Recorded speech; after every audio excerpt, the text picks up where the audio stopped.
Well, good morning. I call the Subcommittee on Energy of the Energy and Commerce Committee to order, and welcome to our first hearing of the new year. The chair recognizes himself for 5 minutes for an opening statement.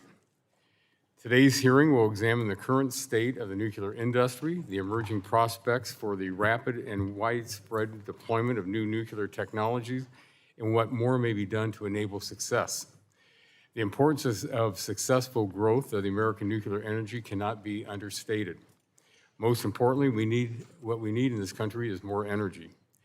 We need firm, reliable power, versatile power, and more of it. We need power for emerging industrial output in the AI race, also for homes and businesses. A robust and growing nuclear industry also strengthens our national security. It does so through increased nuclear commerce with allies and through a more cost-effective industrial base.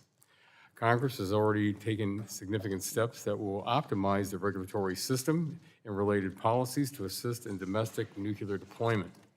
The ADVANCE Act, major provisions of which were developed by the Energy and Commerce Committee members, focused on licensing efficiency, reducing costs, and increasing predictability in the Nuclear Regulatory Commission's licensing. It also provided for improved coordination among agencies and increasing access to nuclear technology for our allies. It increased the abilities of allies to invest in American nuclear projects. Congress also enacted legislation to secure nuclear fuel supplies. It did so by providing funding to jumpstart work to develop advanced fuels and banning Russian fuels to create the market conditions that will incentivize new domestic fuel capacity. This legislative work builds upon other legislative measures concerning federal loan and credit programs, nuclear demonstrations, and technical support and long-term liability protections for nuclear reactors. Congress has established a strong framework for nuclear development for coming decades. How this is being implemented will be an important topic for this hearing. By any measure, the prospects of expanded nuclear power in the United States have been improving dramatically in recent years. Consider that only 5 or 6 years ago, we were confronting a wave of nuclear retirements. Today, closed nuclear reactors are being restarted, and utilities are seeking to produce more power at existing sites. This Monday, NRC for the first time approved replacement of analog safety equipment with digital controls, which paves the way for modernizing safety controls across the fleet. This action, finally taken after years of regulatory churn, creates a template for other plans to seek NRC approval of digitization. There is growing interest in new builds for the large Westinghouse AP1000, the advanced light water reactor brought online at Plant Vogtle in Georgia. And a growing number of advanced nuclear technologies are moving into or through the licensing pipeline. Major new players, including manufacturers, are providing support and financing for new projects. The Trump administration, meanwhile, is also working to advance nuclear on a number of fronts. It is accelerating regulatory reforms consistent with the ADVANCE Act for more efficient, risk-informed licensing. It is working to bring in more foreign investment, accelerate innovative new technology demonstrations, and develop small reactors for military bases. How this is going and how it can work more effectively will also be a useful focus for this hearing. Our witnesses today will provide important perspective to help us assess what more may be necessary to ensure our success. Maria Korsnick, the president and CEO of the Nuclear Energy Institute, a nuclear engineer and former chief nuclear officer and plant operator, will offer the broad industry view for what is necessary advancing nuclear.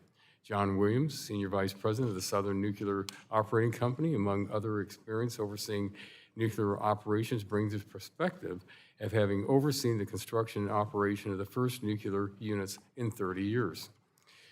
Judi Greenwald, president and CEO of the Nuclear Innovation Alliance, will offer the views of a leading Washington nuclear policy organization, which informed some of our work on the ADVANCE Act. And finally, John Wagner, director of the Idaho National Laboratory, will provide the perspective of the National Lab, responsible for a substantial amount of nuclear research and development and what he sees across the landscape of the nuclear policy today. The success of our work in Congress to advance durable nuclear deployment will depend on appropriate and efficient regulatory decisions, dependable supply chains and fuels, predictable construction and deployment costs, and of course, market demand. This hearing can help us in that work. At this time, my time has expired, and I yield back, and the chair recognizes the gentlelady from the Florida's 14th District, the ranking member of the subcommittee, for 5 minutes for an opening statement. Good morning. Good morning, and Happy New Year to you, Mr. Chairman, and to members and everyone here. We are really hoping for a productive year here at the committee. Americans across the country are counting on us because under Republican policies, electric bills are up by 13%, and more than 80 million Americans are struggling to pay their utility bills. Over the next 5 years, it's predicted that electricity use in the United States will increase by well over 32%. In Florida, the electric utilities just instituted the highest rate increases in the history of the state, the highest in the country. So folks are really looking to us to help solve problems. And while nuclear power is a very important piece of the puzzle, what has been working to keep pressure on lower bills and to meet the new demand has been solar, storage, and wind power. Last year through November, 92% of new U.S. power capacity generation was through solar, batteries, and wind power. Growing solar and wind resources exceeded all new electricity demand globally in the first 3 quarters of 2025. So that's why we're going to continue to highlight how damaging and expensive it is for Republicans to sabotage cleaner, cheaper energy sources that are keeping the pressure on lower bills across the board. And unfortunately, it looks like my Republican friends are entering the new year with the same playbook, while they actually should be listening to what power developers are saying and doing. They're not rushing to for new nuclear plants. They're building solar and batteries. Now, don't get me wrong. Let's be clear. Democrats strongly support nuclear energy. Just look at the leadership we provided through the Inflation Reduction Act and the Advance Act to help the country deploy more nuclear power. Nuclear energy plays a very important role. It's about 20% of the U.S. electricity generation. But for too long, Republicans have supported nuclear power in theory, but failed to follow through as soon as nuclear power starts to compete with fossil fuels. For example, in the House's version of the Big Ugly Bill passed out of this committee last year, every Republican on this committee voted to cut back the tax credit to support existing nuclear plants. And Republicans ultimately rescinded billions of dollars to support the Loan Programs Office, the LPO, those credits in their Big Ugly Bill that could have been used to support advanced nuclear financing. All of this occurs as the LPO is on its 3rd temporary leader without a single official nomination for a director. And reports indicate that the office has lost as much as 60% of the professional staff due to voluntary resignations and DOGE cuts. See, nuclear power requires continuity and certainty, which is actively being undermined by this administration's reckless and illegal attacks on energy projects and on the independence of the Nuclear Regulatory Commission, which oversees the safety of our nuclear plants. As nuclear companies watch the Republicans cancel loans for transmission lines, illegally halt offshore wind projects already under construction, and completely upend the regulatory framework that the nuclear industry depends on, why should they trust the Trump administration to be a reliable partner? I certainly hope that this committee can provide greater continuity and push back on a lot of the chaos coming out of the administration. Meanwhile, if you look across to China, they are dominating the build-out of new nuclear power plants, hosting nearly half of the reactors currently under construction. Yet it appears that Trump and the Republicans don't want to compete. Instead, the Trump administration is pursuing a foreign policy fixated on capturing other countries' oil reserves, all to produce more oil that, in the president's own words, will be shipped to China. It just doesn't make sense. We need to build out nuclear energy that will help supply the rising demand, provide greater certainty, but under the chaos of this administration, it's going to be difficult. So I'm interested in hearing from the experts today on how we get back on track, what this committee can do to help. We need financing in order to build new reactors, standardized deployments of at least 5 to 10 reactors with the same design that helps us learn, decrease cost, and catalyze commercial liftoff. And most importantly, we need confidence in the safety of the reactors. If the American public loses that confidence, then the industry will wither. And right now, the Trump administration is doing everything within its power to undermine that confidence. So I look forward to hearing from our experts today and encourage everyone interested in this industry to be communicating with this committee on how we can move forward. Thank you, Mr. Chairman. I yield back. Thank you very much. The gentleman or lady's time has expired and yields back. The chair now recognizes the gentleman from Kentucky, the chairman of the full committee, for 5 minutes for question, or for 5 minutes for an opening statement. Thank you, Mr. Chairman. And before I begin, it seems like just yesterday we were honoring or remembering Jerry Connolly, and now Doug LaMaffa. It is just such a sad situation that for his family, and our thoughts and prayer, we recognize his family. I call him the man from LaMaffa, and he came to me right after the California redistricting and said, I'd like for you to come to my district. And I said, well, Doug, that'd be great. I've always wanted to see Mount Shasta.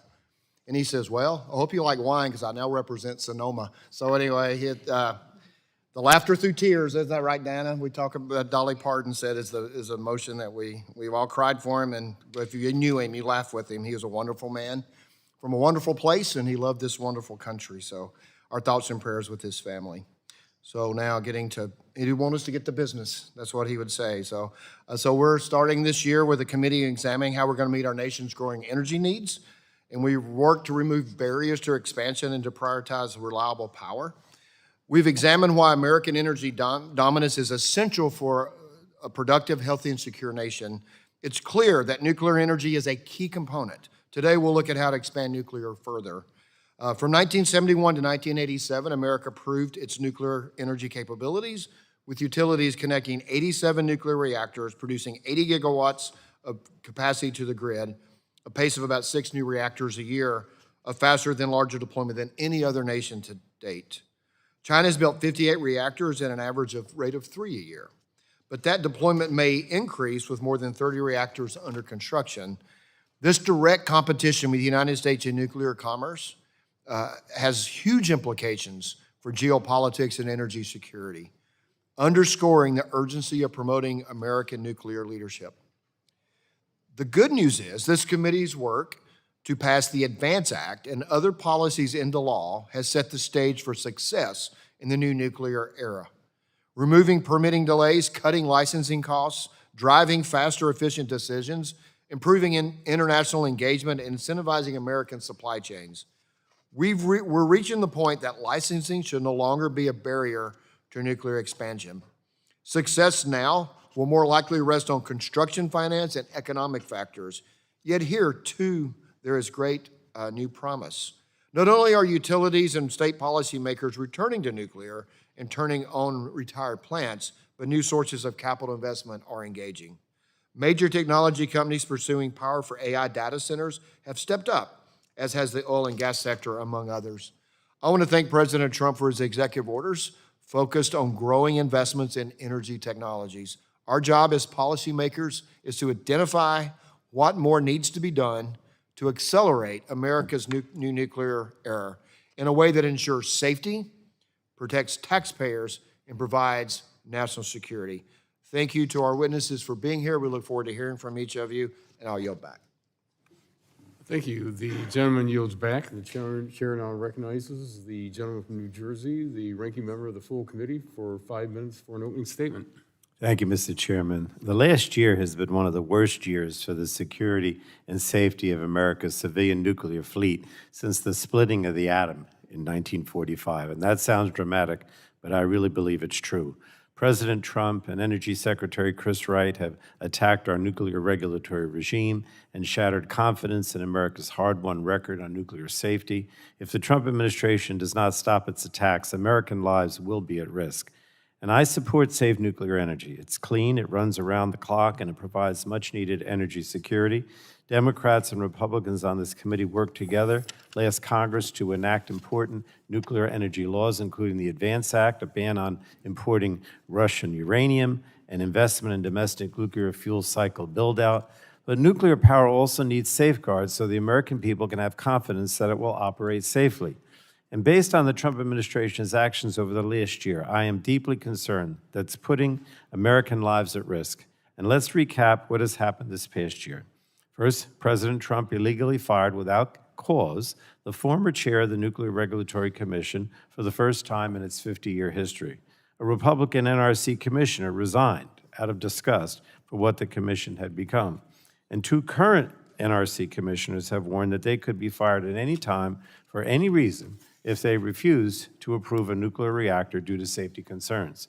Any one of these events is cause for major concern, but all 3 of those events happening within the same year, in my opinion, is a crisis. And unfortunately, that's not all. The Trump administration issued an executive order demanding that all rulemakings from the NRC pass through the White House's Office of Information and Regulatory Affairs for approval, putting Trump's handpicked lackeys over independent commissioners confirmed by the United States Senate. And this requirement has shattered the transparency that historically has given the American people assurance that the NRC's rules are strong and effective. Instead, NRC commissioners are prevented from making public what they're voting on until the White House has approved it. And that's not how an independent agency should work, frankly. And it gets even worse. Last year, employees affiliated with Elon Musk's Doge were detailed to the NRC from the Department of Energy. They informed the NRC's chairman and staff that they were expected to, quote, rubber stamp reactor designs approved by the Department of Energy or the Department of Defense. They pushed out the NRC's executive director for operations and general counsel. And worst of all, they seem to operate without any NRC employees as their supervisors and report directly back to the Department of Energy. Now, I shouldn't have to tell anyone in this room that this is wildly illegal. 50 years ago, when Congress created the NRC, it explicitly chose to separate it from what would become the Department of Energy. It's crucial that we fully separate the people responsible for aiding and assisting the nuclear industry, an important job, from the people in charge of regulating its safety. And yet, Secretary Wright has no problem recklessly charging ahead. Now, we've repeatedly asked Secretary Wright for information, including when he was before us last year, but despite his promises then, we've received nothing from the Department of Energy. According to the White House, DOE is supposed to stand up 3 new nuclear reactors by July 4th of this year, but they have refused to share any information with us.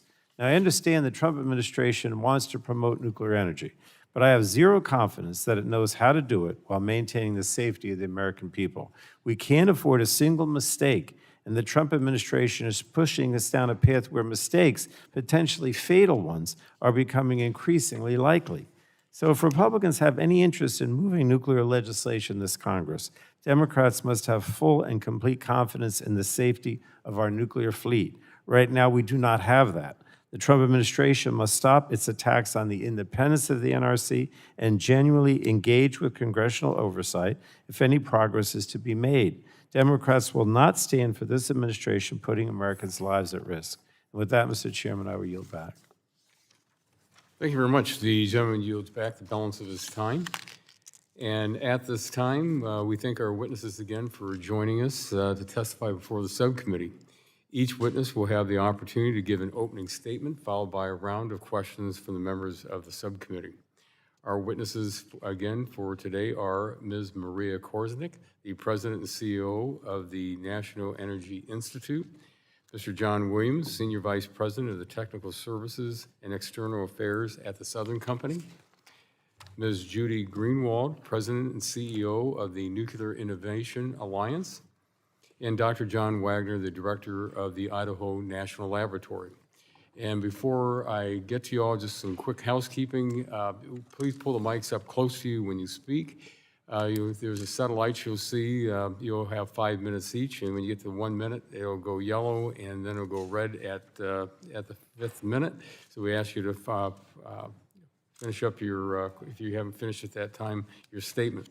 Also, because of the briefing that's going to occur at 11:30, the security briefing, that this subcommittee will recess at 11:20 and will reconvene promptly at 12:45.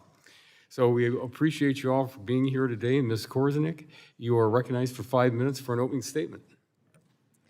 Thank you very much. I would like to thank Chairman Guthrie, Ranking Member Pallone, Chairman Latta, and Ranking Member Castor, and members of the subcommittee for the opportunity to appear before you today.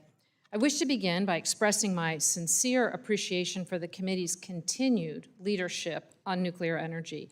We are at such a pivotal moment for the nation's energy system. Domestic electricity demand is growing faster than at any point in decades, driven by data centers, artificial intelligence, advanced manufacturing, and electrification. Data center electricity demand alone is projected to triple. Large electricity users increasingly need power that is reliable, it's clean, available 24/7, and at scale. Many are turning to nuclear power because other resources cannot consistently meet those requirements. And at the same time, the U.S. is competing globally, not just on energy, but on technology, on manufacturing, on national security and influence. Winning the AI race with China depends on access to large volumes of reliable power. The rise in demand is raising concerns about energy prices and affordability. Nuclear's always-on capability, stable operating costs, and lower transmission needs contribute to lower overall system costs for consumers. Nuclear power is a solution to the energy and national security challenges that we face. Our operating nuclear fleet is performing at historically high levels of safety and reliability. Today, 94 reactors across 28 states provide nearly 1/5 of America's electricity and almost half of its clean generation. As a nation, we must build on the strong foundation established over the past 70 years. Congress's leadership through extension of the Price-Anderson Act, passage of the ADVANCE Act, and support of the Advanced Reactor Demonstration Program has helped move next-generation nuclear projects toward deployment. Recent executive actions have reinforced the urgency with a goal of quadrupling nuclear power by 2050. Operating nuclear plant owners are planning to add more than 8 gigawatts of capacity through generation uprates and plant restarts, and more than 23 gigawatts of new nuclear by 2040. These figures do not include substantial additional capacity being pursued by developers and other companies. The task now is to turn this momentum into deployment at scale. As outlined in my written testimony, the industry has 6 priorities where continued congressional leadership is essential. First is regulatory modernization. The industry's commitment to safety is non-negotiable. Modernization means focusing regulation where it matters most, on safety-significant issues, while improving predictability and timeliness. Although the NRC has made progress since the passage of the ADVANCE Act, continued congressional oversight is critical to ensure those efforts result in greater efficiency without compromising safety. Second is mitigation of early mover financial risk. The barrier to new nuclear deployment today is not technology, but the concentration of financial risk borne by early projects. A limited but catalytic federal risk-sharing role can bridge the gap for early projects to increase certainty of completion and drive costs down over time. Third is establishment of the domestic nuclear fuel supply chain. Congress has taken quick and decisive action to authorize and appropriate funds to rebuild domestic fuel supply. The $2.7 billion in uranium enrichment awards announced just this week are a major step toward turning that bipartisan action into operating capacity. Permitting, licensing, and contracting must keep pace so that these investments can actually create the new capacity, which will reduce our reliance on adversarial suppliers. Fourth, establishment of a durable used fuel framework. Used fuel is managed safely today, but a long-term national strategy is required to address storage, transportation, recycling, and disposal as part of a comprehensive and integrated system.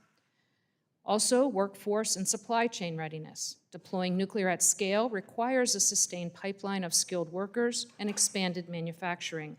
Federal, state, and industry support is essential to prepare the workforce and supply chain needed. And sixth, U.S. competitiveness in global nuclear markets. Russia is aggressively exporting nuclear technology backed by state financing, and China is well-positioned to become a leading supplier. U.S. leadership requires sound export policy and effective financing tools that allow American companies to compete. Thank you, and I look forward to your questions. Well, thank you very much. Mr. Williams, you are recognized for 5 minutes for your statement.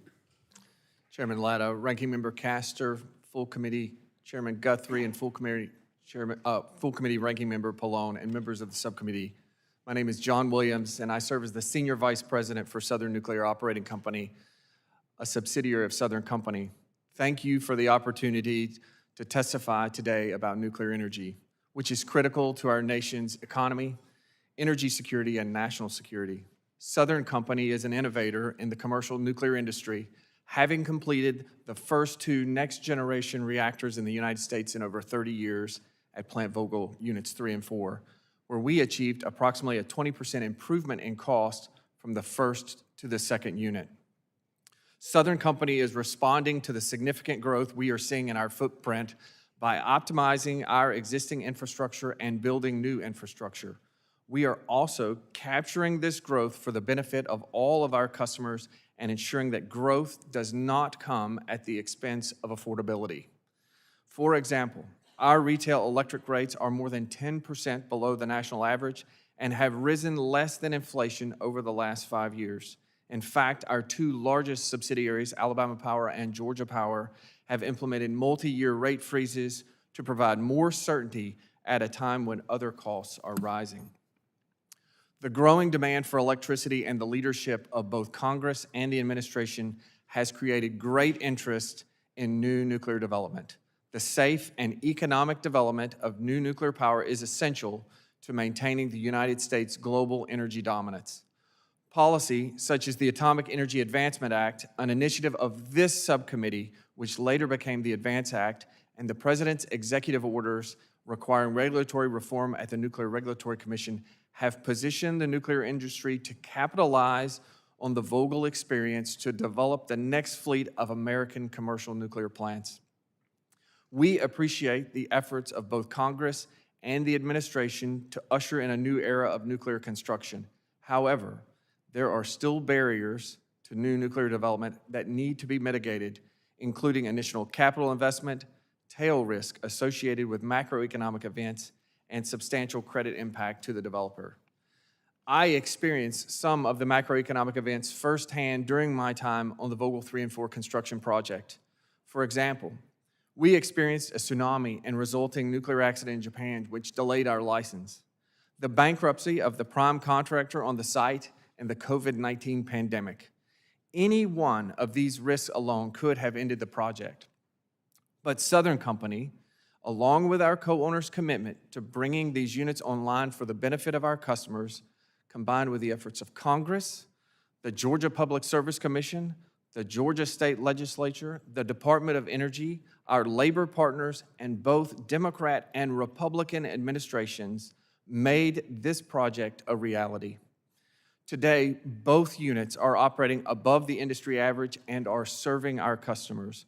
Because of the construction of Vogtle Units 3 and 4, the Vogtle AP1000s have been licensed, fully tested, and have been operating successfully for several years, which largely eliminates regulatory and technology risk. Additionally, the administration and Congress have also taken meaningful actions to mitigate the risk inherent in large-scale project construction of first-of-a-kind technology. That said, until we reach nth of a kind, which means the point where a technology and the nuclear construction industry in the U.S. is mature, additional bipartisan support is needed to mitigate other barriers to entry for new nuclear development. With that in mind, in addition to the DOE EDF program loans, which will be critical to any new nuclear reactor, Congress could promote the following legislative outcomes to help enable new nuclear development. First, enhance the ITCs to moderate the large initial capital investments associated with the construction of new nuclear plants. Second, mitigate macroeconomic tail risk. And third, allow more cash flow during construction through tax credit transferability. Chairman Latta and Ranking Member Castor, thank you for the opportunity to testify before the subcommittee today. Nuclear energy remains one of the most important tools for meeting unprecedented demand in a reliable and affordable way. The leadership and employees of Southern Company are committed to continuing to be part of the solution so that we can deliver on the promise of American technology as our company has been doing for over 100 years. Well, thank you very much for your statement. And Ms. Greenwald, you are recognized for 5 minutes.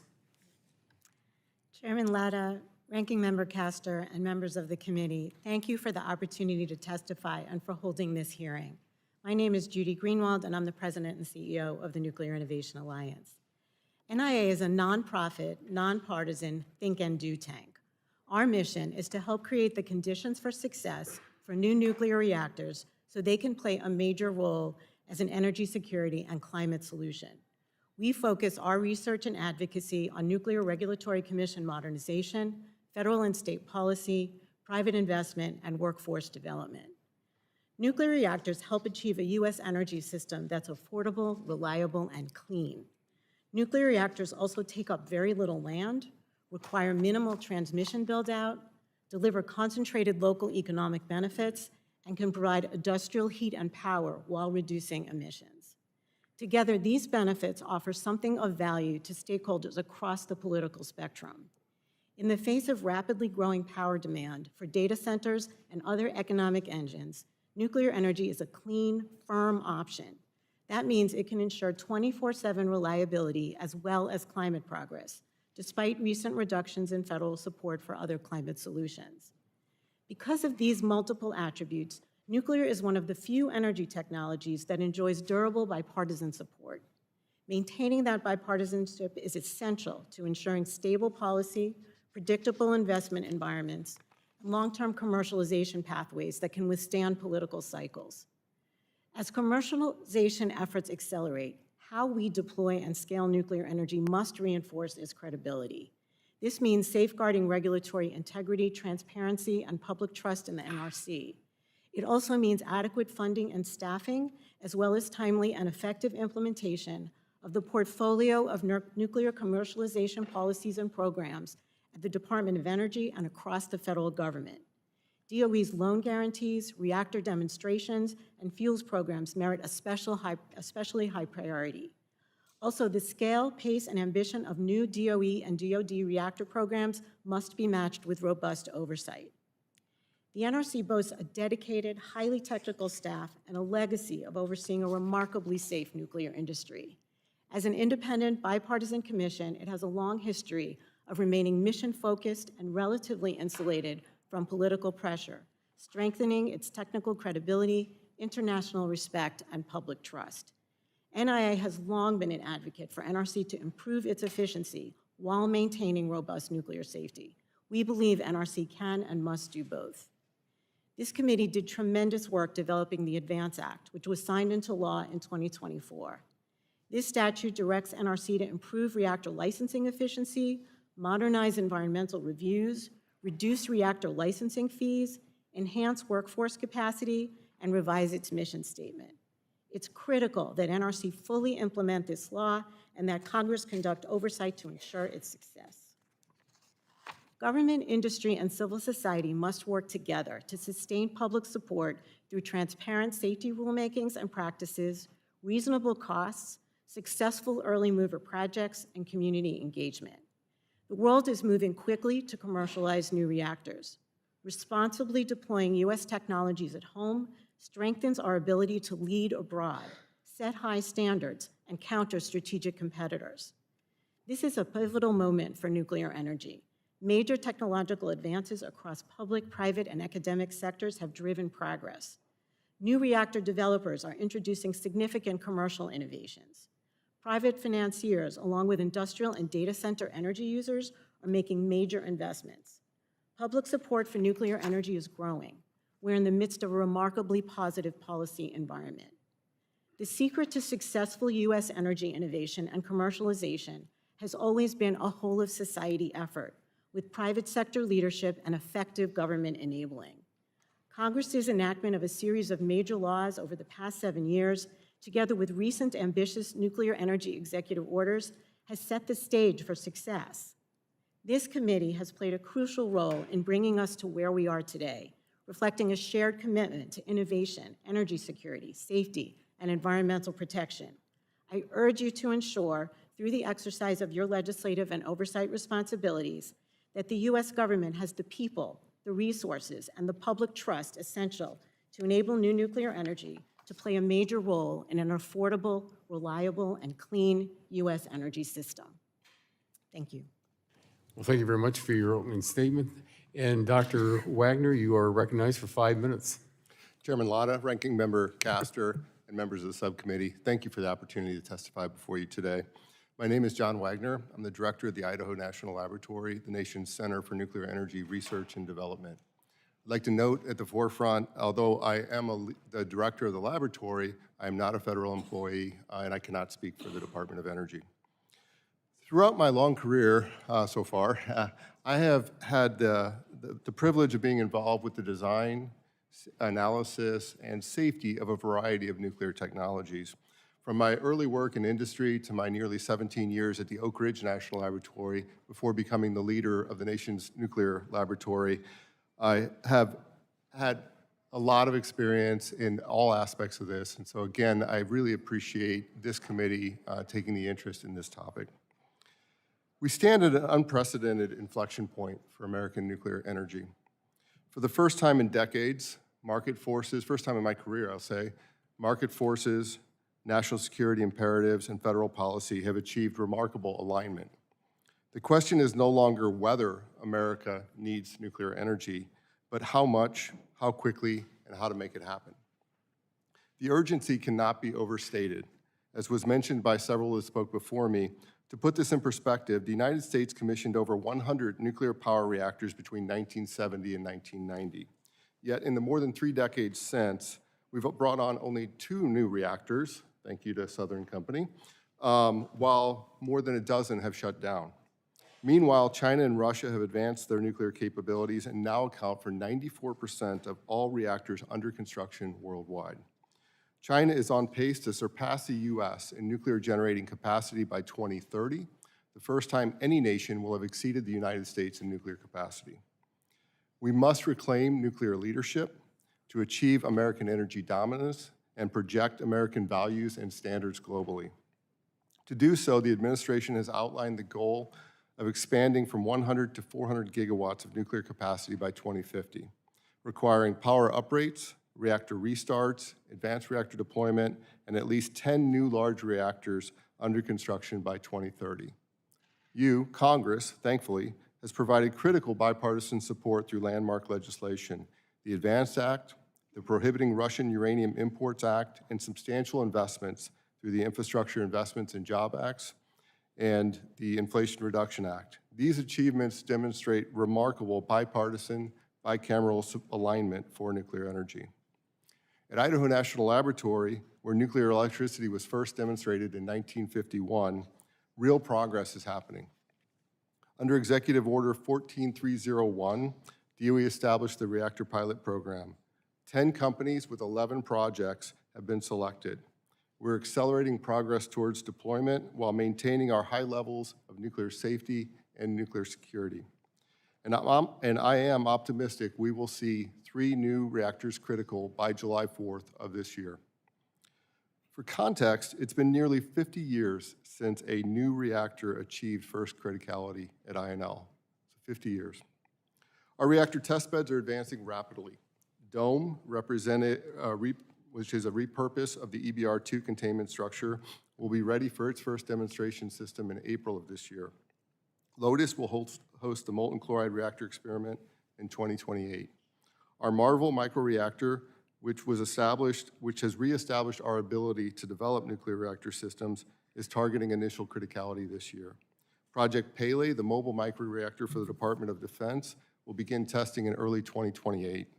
Companies ALO and Oklo broke ground at INL for their reactors this past fall. But of course, as others have mentioned, challenges remain. We need to build nuclear commercial power reactors at scale and we need to get started now. We need to continue building domestic fuel cycle capabilities. Notably, just this week, DOE awarded $2.7 billion to expand domestic uranium enrichment capability. We need to continue progress on regulatory efficiency, and we need to update the Nuclear Waste Policy Act, which reflects priorities from 4 decades ago. I'd be remiss if I didn't emphasize that the state-of-the-art research and development infrastructure is essential to achieving our goals. No other nation possesses facilities comparable to our test reactors, hot cells, and fuel fabrication infrastructure, but these facilities are aging and are at capacity, so sustained investment is required. In closing, the technology exists, the market demand is real, the policy framework is emerging, and private investment has mobilized. At INL, we are rising to meet this moment, accelerating reactor demonstrations, strengthening fuel cycle expertise, developing workforce, and embracing AI while maintaining an uncompromising commitment to safety and excellence. I want to thank you again for the opportunity to be before you today, and I look forward to your questions. Well, thank you very much, and this will conclude the opening statements from our witnesses, and we will now go into the question and answer portion of the hearing from our members. I'll recognize myself for 5 minutes, and from the testimony, there are many positive developments on the nuclear front. It's clear the Trump administration's actions focusing on nuclear offer potential for meaningful reform if implemented properly. Just without, maybe just from a show of hands, do you all agree with that statement? Thank you. Another quick question I always ask people in this committee, real quickly. Does this country need to have more power or less power being produced? We have to have more or less? Ms. Korsnick? More. Mr. Williams? We need more power. Ms. Greenwald? More. Dr. Lots more. Wagner? Thank you. Success will require proper implementation of robust workforce and collaboration between the Department of Energy and the Nuclear Regulatory Commission. Dr. Wagner, will you speak to what you are seeing regarding collaboration between the DOE and NRC on the regulatory front? Yes, I can. I'm seeing tremendous collaboration between the two agencies as they look into understanding, so maybe for context, I should say, the Department of Energy has a set of requirements and structures to ensure the safety of nuclear systems operated on behalf of the Department of Energy that have been developed over a lot of years that are flexible relative to the different reactor types that the Department of Energy operates. In contrast, the Nuclear Regulatory has a different mission for commercial reactor power, and so they have a different set of regulations. And so as a number of the companies are working with the Department of Energy to demonstrate unique new systems, they're going through the DOE process. And so the NRC is engaging in that process to understand those technologies and be better prepared so when those technologies come to the Nuclear Regulatory Commission, they will be prepared. So through a number of memorandums of understanding, agreements on how they're partnering on these advanced reactor projects, I'm seeing tremendous positive cooperation. Let me follow up with you. Do you see any of the collaboration as undermining the NRC's licensing expertise in any way? I am not aware of any. Okay, thank you. Mr. Williams, you note in your testimony that the second Vogtle unit was completed at 20% lower cost and took half the testing at startup. There are a number of potential new builds under consideration for AP1000s like at Vogtle. Can you outline how far costs could come down with 3 or 4 new builds? Certainly, sir. Thank you for the question. You know, as I mentioned, we did see significant cost reductions and schedule improvements from 3 to 4, which you expect as you implement a first-of-a-kind technology, moving to second-of-a-kind technology, moving on to, third-of-a-kind, ultimately to nth-of-a-kind. We think there could be significant improvements. We think you would see similar savings for the next build of an AP1000, and those savings would continue until you reach some equilibrium at nth-of-a-kind. There was a report by the DOE last year, the DOE liftoff report, that laid out some of that, the estimates for cost completion. We agree with that report in terms of the estimates for how far costs could come down for those units. Let me follow up with you. What would that mean for competitiveness with natural gas units? It is essential that the that we reach those nth-of-a-kind costs for us as we do low-cost system planning within our market structure. It's essential that we reach those nth-of-a-kind costs for those technologies to be competitive with, for instance, natural gas. Thank you.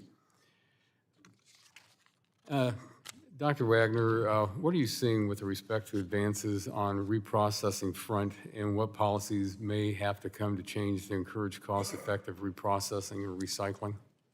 So it's actually a very exciting area right now in terms of a number of private companies that are developing technologies that they think can make recycling commercially viable.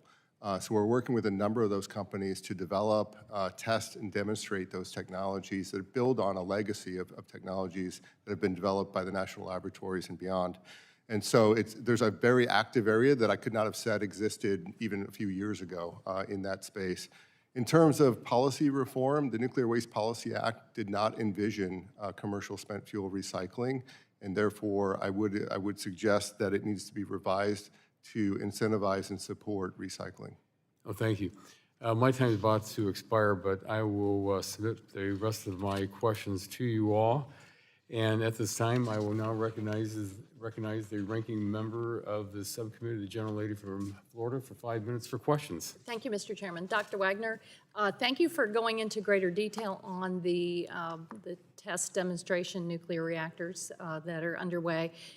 You said 10 companies and 11 projects are currently shooting for this July 4th, 2026 goal. Can you go into greater detail?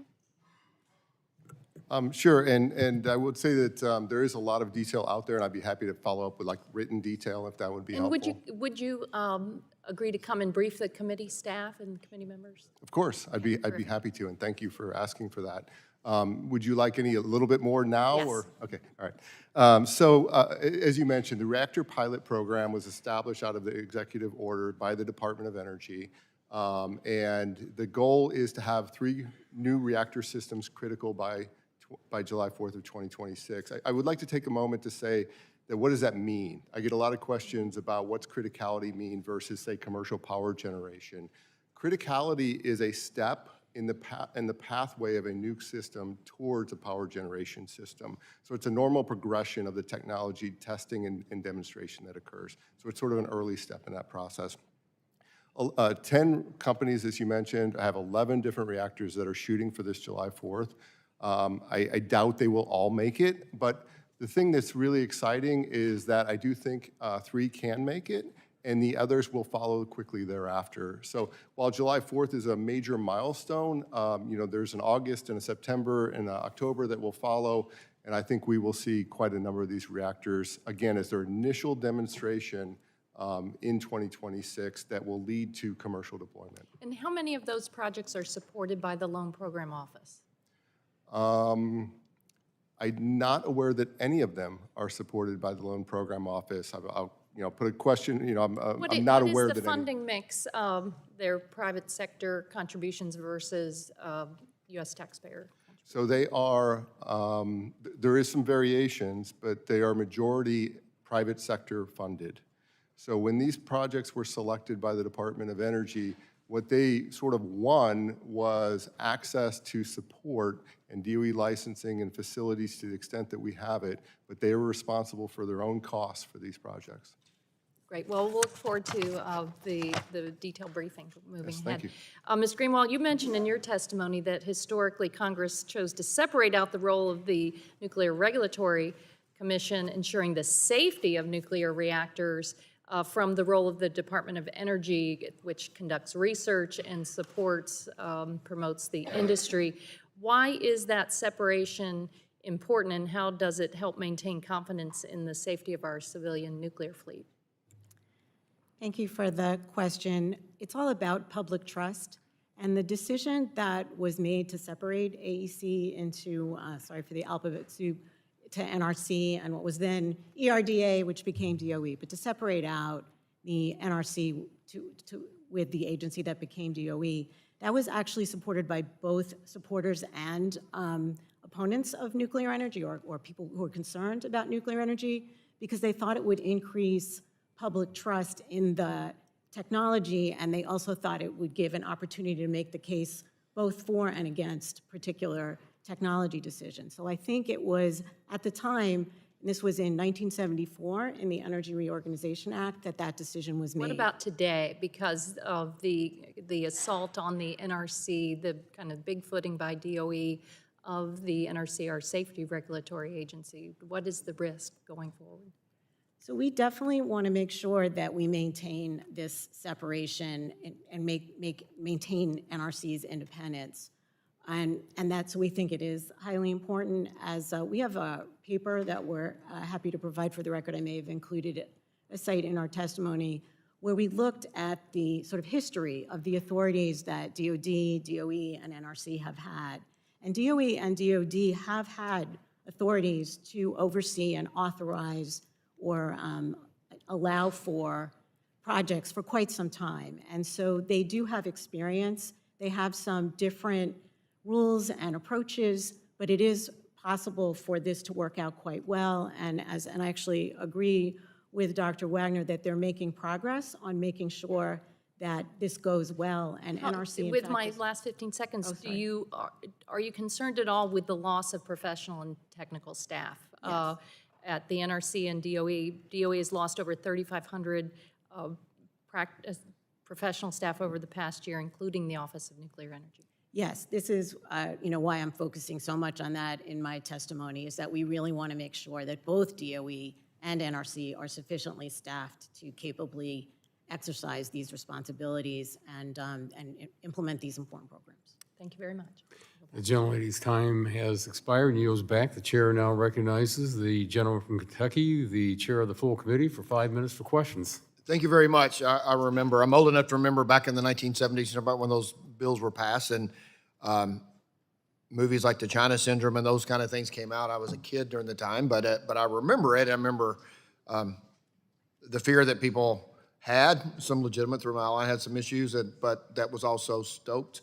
And it set us back as developing our nuclear energy. And so what we need to make sure people know that there is a regulatory structure in place, there is technology in place, it's a different world.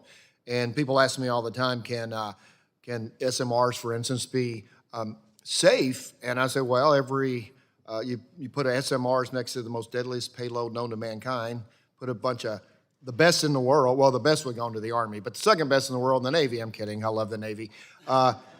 Think about 18 to 25-year-olds, put them underwater and send them around the world. You got 18, 25-year-olds running it, governed or commanded by 35 to 40-year-olds. And so we can do this, we can do it well, and we need to do it and do it well. So Mr. Williams, you were just directly involved with the NRC, Nuclear Regulatory Commission, the construction of the Vogtle units. Can you speak briefly where the NRC was a problem in that process? And what is your current experience with NRC given the reforms? Sure. Thanks for your question, Congressman. You know, I can say as we built Vogtle 3 and 4, we said that safety and quality was our most important priority during that project.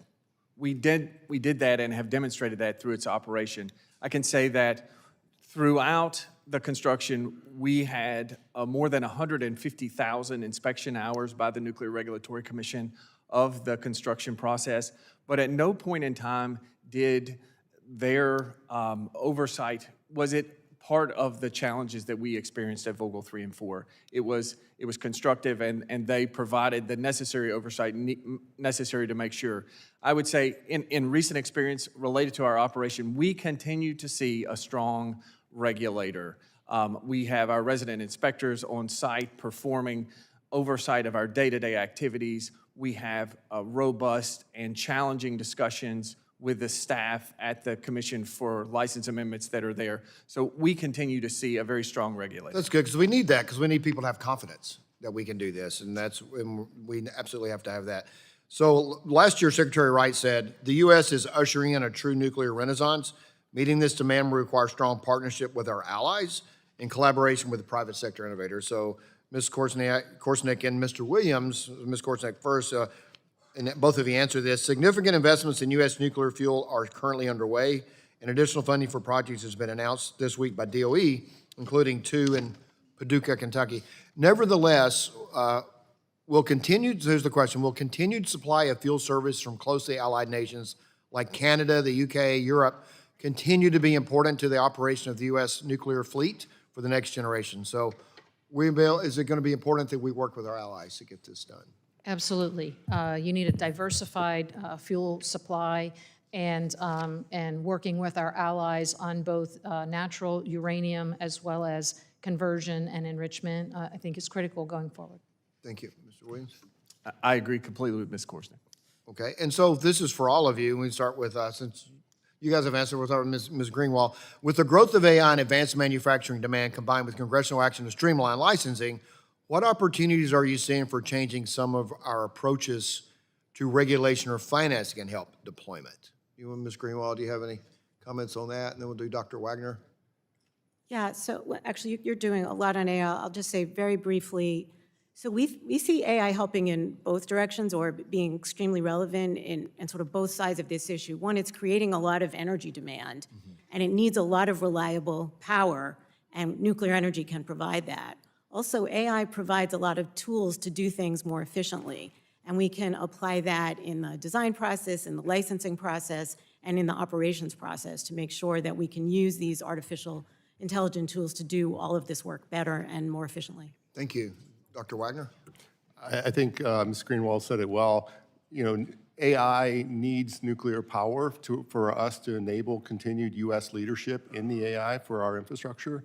And we see a lot of opportunities that we're pursuing now for AI to accelerate nuclear energy design, analysis, safety reviews, and ultimate manufacturing and operations. So we're looking at AI tools and capabilities and robotics across that entire spectrum. As a national laboratory, that's the type of things that we do. All right. Thank you. And my time has almost expired, so I'll yield back. Thank you.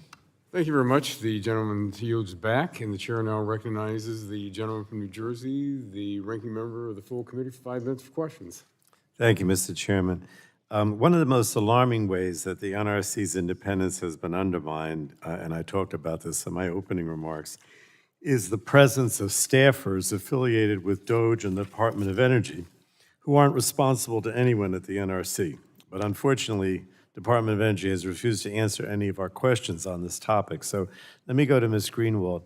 I thought you gave an excellent answer to Ranking Member Castor on the importance of separating NRC and DOE's roles. Could you talk about how full transparency from the Department of Energy on its role in the licensing process is important to public confidence in the licensing process?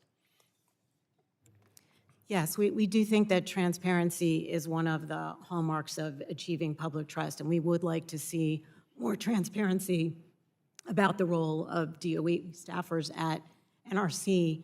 We also think actually on the issue around these DOE authorization of reactors, which is something that has happened for a long time, but hasn't happened in the past as often and is with as great a pace and intensity as is happening now, is really important that DOE be more transparent than perhaps it has been used to historically. And we actually think DOE has a pretty good story to tell and that they should be transparent about it. For example, they're actually borrowing, and NRC is lending 12 staffers from NRC to help DOE with these reviews. And then they're doing it independently, and then it will come back when this reactor, if it becomes commercial and it goes to NRC for licensing, then the NRC will have institutional knowledge and also be able to make its independent decision about whether this design is ready for commercial application. Oh, thank you. Now, you also mentioned in your written testimony that, and I quote, eroding public trust in agencies like NRC and DOE would set industry back, not spur it forward, end of quote. So again, would you talk about why it's so important that the public have confidence in both the NRC and DOE and how the survival of the nuclear industry depends entirely upon public confidence that the industry is safe? Yeah, and I think this has been a long-standing situation for this industry and for the public, that there's this mutual benefit of having an independent regulator and a successful industry. The industry needs that seal of approval for it to have social license to operate and to have public support. It also really helps us in our role in the world to make sure that we can export technology, because the NRC seal of approval really helps companies to be able to have a trusted technology that they can sell abroad as well as at home. All right, well, I think the point you're making is very important. So I just wanted to make sure everyone here agrees on the panel. Just a quick yes or no from each of our remaining witnesses. Do you think it's vital to the American nuclear industry that the general public thinks it's safe and has confidence in the government's nuclear safety regulators? And if you would just answer yes or no, I'll start with Ms. Korsnick. Yes, absolutely. All right, Mr. Williams? Yes. And lastly, Dr. Wagner? Yes. All right, well, I think that's good to hear. I just hope that the White House and the Department of Energy are listening. I mean, the problem that I see is that, you know, the Trump administration's actions undermine the independence of the NRC, and it's really alarming to me how much they've tried to do that and have succeeded in doing it. And I just want to reiterate again, if the Trump administration and the DOE do not stop undermining the independence of our safety regulator, nuclear, you know, in the case of the NRC, there's no longer going to be bipartisan support. I mean, you know, there are a lot of people out there in my district and elsewhere that just don't want nuclear energy, and I've been supportive of it, and we've been supportive of it as Democrats, mostly on a bipartisan basis. But all that is linked to safety. If anything happens that, you know, that gives the impression or actually makes it so that people's lives are at risk or we have some kind of incident, that's going to be the end of it. I'll speak for myself. We won't be able to support it anymore. So, you know, that's why this is so crucial. That's why I keep bringing it up. It's just crucial. And I just like the President Trump's administration just like willy-nilly seemed to think, oh, none of this matters and we'll do this or that, and lack of transparency. All this is very detrimental, in my opinion, to the future of nuclear energy, which is so important as a clean energy source for, you know, the mixture. So that's why I keep emphasizing it. Thank you, Mr. Chairman. Thank you. The gentleman yields back, and the chair now recognizes the vice chair of the subcommittee, the gentleman from Texas, for 5 minutes for questions. Thank you, Mr. Chairman. Dr. Wagner, I'm going to come to you, and welcome back again. We're glad to see you here. As chairman of the Subcommittee Energy and Space Science and Technology, I'm extremely focused on the work of our 17 national laboratories. So specifically at Idaho National Lab, can you expand on the work being done at the fuel cycle facility and how these efforts can actually lead to developments in the reprocessing and management of spent nuclear fuel? Yes, thank you, Vice Chairman Weber, and thank you for your support of the national laboratories. It's a pleasure to be here and to see you. And thanks for the question. And because it allows me to get into that area a little bit more in terms of fuel recycling. So while we don't, as a nation, recycle commercial spent nuclear fuel, at the laboratory, we've been recycling spent nuclear fuel for many, many decades. Now, what's the difference? The difference is that these are Department of Energy's reactor spent nuclear fuel, not commercial spent nuclear fuel. And so that's been our focus. And so at the fuel conditioning facility that you referred to, what we're doing there is we are recycling spent experimental breeder reactor 2 fuel, so back from the 90s and prior. This is high enriched uranium, so this is actually very valuable material. And so what we do there is we separate the uranium from the remainder of the material, and so that what we end up with is high enriched uranium. We downblend that with natural uranium to below 20 weight percent, something called high assay low enriched uranium, or HALEU, which you hear about from time to time. And why is that important? One, it turns a waste product into a valuable commodity for advanced reactor testing and demonstration. And specifically, part of that material is going to be fabricated at the Materials and Fuels Complex at the laboratory for Oklo's first reactor demonstration on our site. When we're done recycling all of the material from EBR2, we will result in nearly 10 metric tons of high-assay LEU. Given that we don't currently generate significant quantities of high-assay LEU in this country, although we're working to change that, this is really important material for testing new reactors. Thanks for that. There is some companies out there. Are you familiar with the Curio company, one that is working on reprocessing all this stuff, even on a global scale? So we want to make sure that, you know, we hit the market with it. We'll have companies and be able to work on that. Are you familiar? Yes, I am, and we are working with Curio, and we're working with several other companies that are developing, you know, maybe let me say as well, we invented recycling in this country. We often talk about other countries recycling, but we developed those I technologies. thought Smokey the Bear did back in the 60s. Keep going. Okay, I'm not sure about that. I know. But at any rate, so what's happening now is that while we've been recycling DOE-owned materials, companies like Curio and others are innovating on how to improve those processes to enable commercial recycling to be economically viable. And that's a really great development to see. No, you bet, and glad to see that. Ms. Korsnick, I'm going to come to you. Within President Trump's recent executive orders focused on nuclear energy, a national goal was set to have 10 new large nuclear reactors under construction by 2030 and to expand U.S. nuclear energy capacity from approximately 100 gigawatts today to 400 gigawatts by 2050. While the administration has indicated that advanced reactors, including Generation 3 plus reactors, like small modular reactors, SMRs, excuse me, will be critical in reaching these goals, no national target for deployment for this reactor technology has been established. What can Congress do to set a level playing field to make that happen? Well, they set the goal to quadruple, so I guess that's really the target that we're going after that was sent in the executive orders. I think, as you all know, I think deployment is going to be challenging, but through all of the testimony that you've heard today, you can appreciate that we're laying the groundwork for large-scale deployment, and I think we will have significant deployment in the 2030s and 2040s. Are you aware, and this is really a question for all of the panelists, are you aware that there are there's many, maybe public and some political organizations, even elected officials, who raise unfounded concerns about that goal? Are you aware of that? Unbounded concerns about what, sir? They're hitting that goal that we're talking about? Well, I think there's concerns just because it's so hard, right? It's an incredibly aggressive goal, and I think we shouldn't, in my opinion, get wrapped around, do we meet that number? The point is, the pursuit of that number is driving the right behavior. We can do it safely and cleanly, can't we? That's right. Let the record show that, Mr. Chairman. I yield back my time. Thank you very much. The gentleman yields back. The chair now recognizes the gentleman from California's 50th district for 5 minutes for questions. And I mentioned a little bit earlier, we are going to take a recess to go over for so members can attend the hearing and then return promptly at 12:45 to resume. The gentleman is recognized for 5 minutes for questions.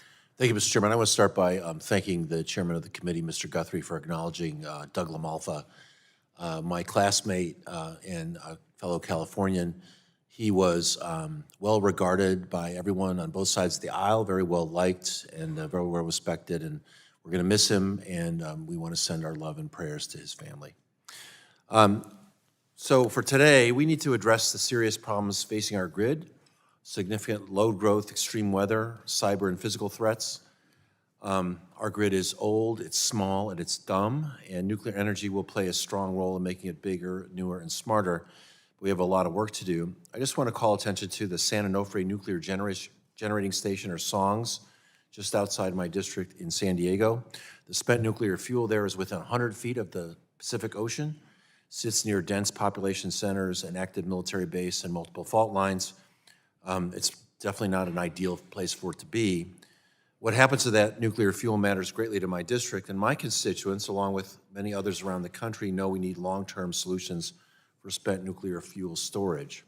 The Nuclear Refuel Act, which Chairman Latta and I introduced last Congress, would streamline the development of advanced nuclear while addressing the storage issue by making it easier to reprocess and recycle spent fuels for continued use.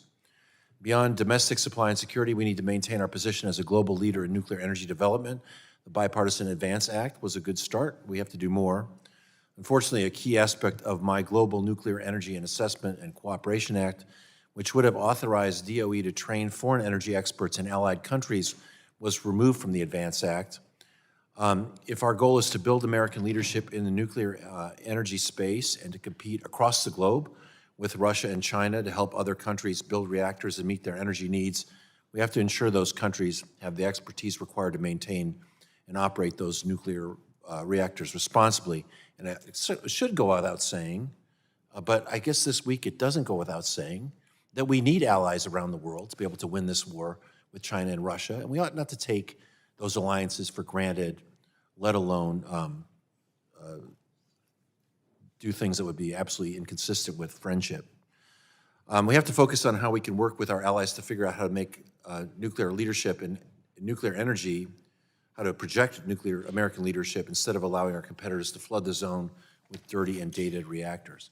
Ms. Greenwald, can you just talk a little bit about the technical and economic barriers that hold back spent fuel recycling, which would address some of the growing spent fuel concerns we have?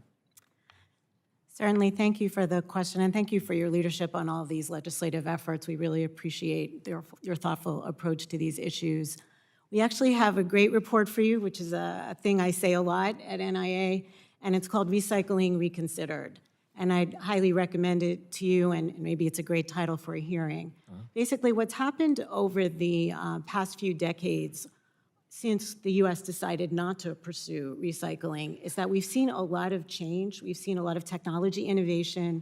We've seen a lot of businesses who are interested in using the isotopes that are embedded in these in spent nuclear fuel and using it for good purposes like medical uses and other industrial demand. So we actually see a lot of change, and so I think it is time to look again and see whether we can do a good job of recycling with different types of approaches, different technical approaches, different business approaches.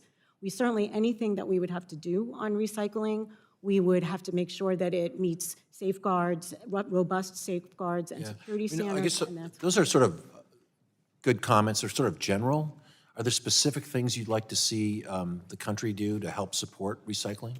Yeah, we have in this report that I'll be happy to get to you, one of the recommendations, for example, we have is we think the Loan Program Office should actually be open to lending to the development of these types of technologies. Yeah. We think that would be we're big on innovation at NIA, and that would be a great way to prompt this innovation. We also understand that the administration is working on a total spent fuel strategy, including recycling, and we have made recommendations in that report that we hope will inform their work. And so having a strategy broadly and also some specific things they could do.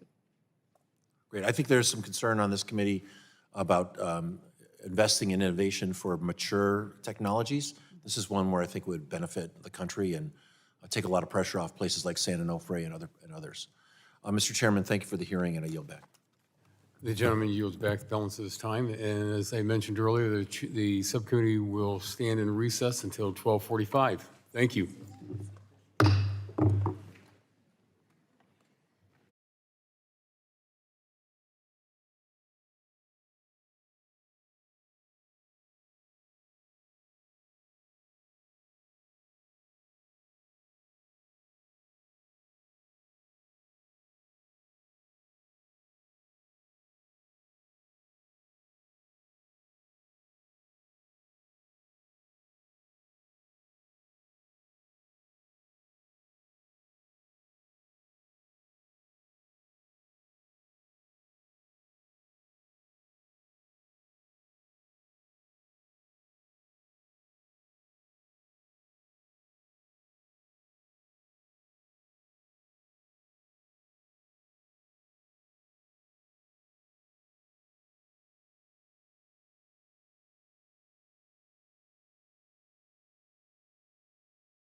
Well, good afternoon. I'd like to resume our subcommittee hearing, and at this time, the chair will recognize for 5 minutes a gentleman from Ohio's 12th District. Thank you, Mr. Chairman, and thank you all for being here today. It's very important. Before I get into my questions, I just like to touch on the funding announcement on Monday from the Department of Energy, which Dr. Wagner mentioned in his written testimony. This announcement includes an award of $900 million with Centrus Energy to expand uranium enrichment in Piketon, Ohio, which is actually in Congressman Dave Taylor's district. I'm a little north of there, up in central Ohio. So I just wanted to take this opportunity to thank our national labs and the Department of Energy and say that I'm very excited for Ohio's role as a continued leader in nuclear energy innovation and securing our domestic nuclear energy supply. So thank you for mentioning that, Dr. Wagner. My first question is for Mr. Williams. Mr. Williams, thank you for being here. To understand the challenges for building nuclear reactors, it's important we hear from somebody who built them.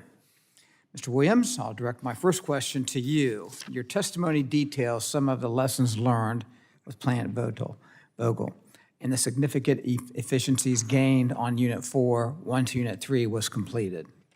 Can you explain some of these lessons learned in more detail and how Southern Company plans to support other companies that are interested in pursuing nuclear development?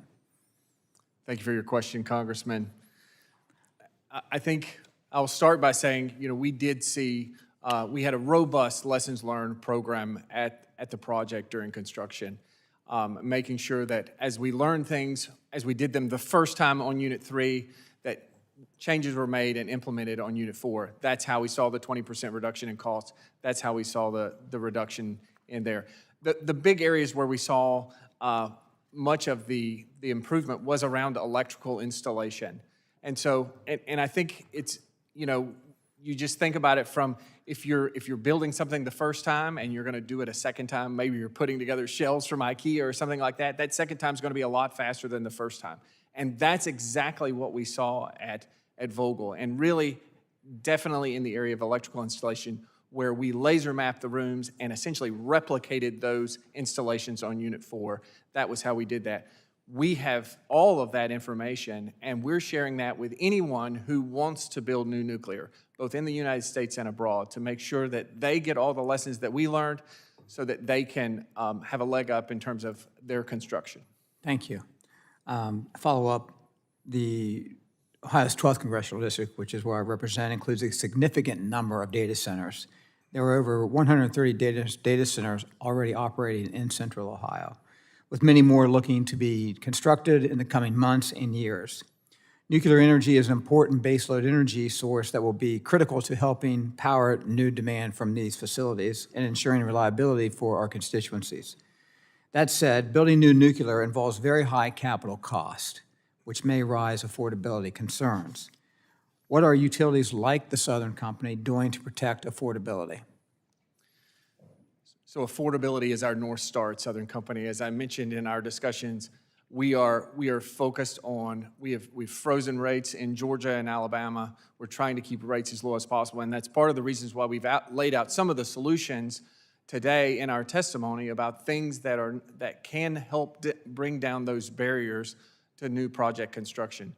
We are absolutely focused on making sure that we can work with, within our market structure, we work with our customers, we work with public-private partnerships, which was critical to the Vogtle build, that all of those things come together to make sure that we can put forth a solution for building new nuclear that is absolutely affordable for our customers. That is going to be critical. Okay. I'm going to follow up a little bit just from the standpoint of, I talked about our constituencies. These new nuclear facilities, how will they work out in the long run for our ratepayers? So there are a lot of benefits of nuclear generation to our ratepayers. First and foremost, they're 24/7. They are base load generation and capacity for our customers. They provide fuel stability, and they have low operating costs. So in our market, when our nuclear units are running, our customers are paying less for the electricity that they receive than they otherwise would. Those benefits absolutely, over the 60 to 80-year life of that plant, provides significant benefit to our customers. Okay, thank you. And Mr. Chairman, I'll submit the rest of my questions. I yield back. Thank you. Thank you. The gentleman yields back the balance of his time. The chair now recognizes the gentleman from New Jersey's 8th District for 5 minutes for questions. Thank you, Chairman. Over the past year, we've watched President Trump continually attack our federal agencies and their staff, actively hamstringing their ability to carry out their critical missions and service to our country. And all the while, House Republicans have sat by idly and let it happen. On this committee, we've heard House Republicans loudly proclaim the need for more energy to keep up with demand from AI data centers and to compete with foreign adversaries. Some argue for an all-the-above energy strategy, but only when it's convenient for them. Suddenly, when the conversation turns to connecting clean, renewable energy to the grid and actually addressing the need for more energy, they don't want an all-the-above strategy anymore. I think everyone on this committee can agree that nuclear energy poses significant safety risk and environmental concerns for the American people that we must address. Regardless of your stance on nuclear, this is just a plain and simple fact. Ms. Greenwald, just yes or no, isn't the role of the Nuclear Regulatory Commission to ensure that nuclear reactors can operate safely? Yes. So in other words, the NRC keeps our communities safe, is that correct? Yes, although I know you like yes or no, but it's also in partnership with the industry. The industry has a huge role in ensuring safety. I appreciate that, thank you. And can you briefly touch on how NRC's independence helps to achieve that goal? Thanks for the question. As I said in my testimony, we really do think that having the public trust is really important. That provides the industry with social license to operate, and it's good for our country. We really need this technology, and we need for the public to feel that it's appropriately overseen by a competent regulator. And an independent regulator. Yes, and the independence has been a longstanding tool to achieve that public trust, because the public now has confidence that the NRC is making their decisions independently. They are making their best technical judgment. It's a highly technical staff.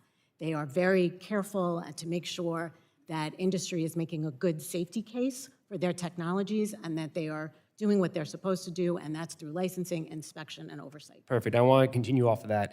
But unfortunately, we've seen this administration blatantly go after NRC's independence, which jeopardizes the safety of nuclear energy. Since taking office, President Trump illegally fired NRC Commissioner Hansen years before his term ended, has made other commissioners feel as though they could be fired at any moment if they go against the administration, set expectations that NRC would rubber stamp reactor designs given to them by the administration, issued several executive orders targeting NRC, installed DOJ staff at NRC to bypass commissioners, and pushed out senior staff who are critical for NRC operations. That's in addition to cuts to Department of Energy staff who are responsible for nuclear energy programs. None of this helps ensure that the deployment of nuclear technology is safe for the American people, nor does it help the nuclear industry in any way, to your point. All it does is set us back on meeting our energy goals. Ms. Greenwald, I know you mentioned this in your testimony, but I want our committee members to hear it again. You made clear earlier that NRC independence is essential to safety. Just yes or no, does bipartisan policy help us meet our energy goals? Absolutely. Thank you. And what about adequate staffing levels at NRC and DOE? Absolutely. Super important. But that's the exact opposite of what this administration and House Republicans are doing. We aren't having good faith bipartisan discussions in this committee because that requires our colleagues across the aisle to speak out when this administration is undermining the things that we know are helpful for our nuclear energy policy. They've sat here and done nothing about the president's firing of federal staff or any of the attacks on NRC's independence. So again, if we need an all-the-above strategy, why are House Republicans allowing this administration to hamstring an agency that can help us achieve energy dominance through an all-the-above strategy? And it isn't just energy policy that House Republicans refuse to hold the president accountable for. It's on everything from health care, which we saw here during reconciliation, and the immense cuts to Medicaid, to AI, to the rising affordability crisis, which the president has deemed a Democratic hoax. And this is after the president gave himself an A+++ on his handling of the economy. When you talk to our constituents, we know that they are struggling. We know that energy prices are a part of that problem, but our colleagues refuse to hold the president accountable. So how can we expect to have a meaningful bipartisan discussion on critical safety issues while House Republicans completely ignore the harmful actions of this president? There's a complete lack of accountability on this committee and the House at large, and it's hurting the American people. And it will continue to hurt the American people with the reckless erosion of the independence of agencies such as the NRC. It's a shame. With that, I yield back. Thank you very much. The gentleman yields back the balance of his time. The chair now recognizes the gentlelady from Iowa's first, or I'm sorry, from Tennessee's Wrong first district state. for 5 minutes for questions. Thank you, Mr. Chair. Thank you to the witnesses for being here today. As you know, Tennessee has an incredible history dating back to the Manhattan Project, and we're proud to keep that tradition alive. In my district, in East Tennessee, we produce a nuclear fuel for the Navy and support other NNSA critical mission areas. And last year, the department awarded a major contract in my district for the production of high-purity depleted uranium, which is an important national security initiative. And as I understand it, the depleted uranium is 40% less radioactive than natural uranium, and that the resulting waste for this contract will be solidified and transported off-site. And I want to make sure that this is safe for the community where it's going to be transported to. So my question is for Ms. Korsnick. For my constituents, can you describe what the industry safety standards are for handling nuclear materials and how they relate to actual radiation risk? Absolutely. I guess I can share just maybe broadly with my many years of experience in the industry where we have handled nuclear fuel of all different types. Fuel is always managed with a high level of reverence. Yeah. And so I can share with you that the processes that will be used are not only really carefully followed by the company that's doing them, but has a strong degree of oversight as well. And the NRC manages oversight for fuel facilities as well, just like they do power plants.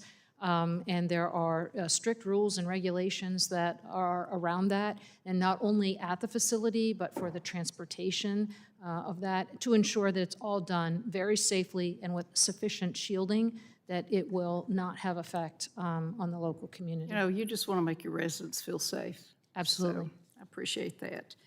Under the leadership of President Trump and Secretary Wright, we are seeing how the federal government can propel our domestic supply chain forward instead of hindering innovation. And Dr. Wagner, you said this earlier. You mentioned the Department of Energy announced the $2.7 billion to strengthen the domestic enrichment services of low-enriched uranium and high-assay low-enriched uranium.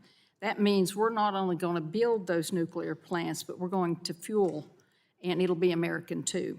So my question, and I can ask you this, Dr. Wagner, how does this shift to a fully domestic fuel supply chain improve U.S. national security and energy independence? So in a lot of ways, and thank you for the question, by the way, and the proud history of Tennessee relative to nuclear energy and nuclear security. And I would start by saying that almost all of our uranium that is used in our commercial power reactors is coming from overseas. Some from allied nations and some from not. On order of 20 to 25% of our material has been coming from Russia. That puts a dependency on an allied nation, I'll just say. Yeah. And critical to not only our current operations of our reactors, but certainly any expansion and future growth. And so this investment in enrichment, domestic enrichment capability that we basically let atrophy over several decades as we relied on foreign countries, fixing that is going to take some time and some money. And so this is a huge, huge step forward to ensuring our domestic fuel supply. So I'm really pleased to see those announcements this week. Me too. Do you forecast any challenges we might have to navigate to ensure that these federal investments in HALEU deconversion and enrichment services interact effectively with private sector planning as we advance reactors and then we move from the demonstration to the deployments? Like often, you know, there's overlapping timelines there. I would say there's a couple points here. One is, as you probably are well aware, is a bit of a time mismatch, particularly on the production of high-assay, low-enriched uranium Right now in the US, there's only one company that's able to do that, and it's at a very small scale, and so that needs to scale up. Meanwhile, we have an active advanced reactor deployment set of companies that need that material now. And so one of the challenges the department has is how to fill those near-term needs in this time mismatch, if you will. And again, that's why it's so important that those awards were done this week. The other aspects of it is more just normal commercial infrastructure, construction, jobs, supply chain, and so forth that they'll have to work through. Just takes time. Just takes time to rebuild what's been degraded. So with that, Mr. Chairman, my time's almost up, and I'll submit questions for the record. Well, thank you very much. The gentlelady yields back, and the chair now recognizes the gentlelady from Virginia's 4th District. 5 minutes for questions.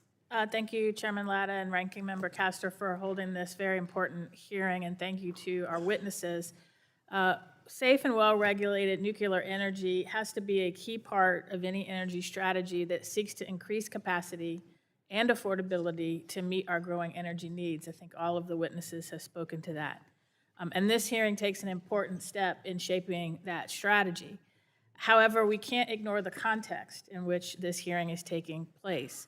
While the chairman and the Republicans on this committee have said they support an all-of-the-above energy policy to generate enough energy to meet all of our demands, they've sat idly by while the Trump administration undermines the Department of Energy and the Nuclear Regulatory Commission, eviscerates their staffs, ensnares our nation in regime change in Venezuela at taxpayer expense and in an effort to exploit that country's heavy crude oil reserves, and canceled or paused dozens of major clean energy projects that would have dramatically increased our energy production capacity, including the Virginia Coastal Offshore Wind Project paused over the break, which was estimated to be completed later this year and generate up to 2.6 gigawatts of power when fully operational to support the fastest growing part of America's energy grid, producing 9.5 million megawatt hours annually, or enough to power over 900 Virginia homes.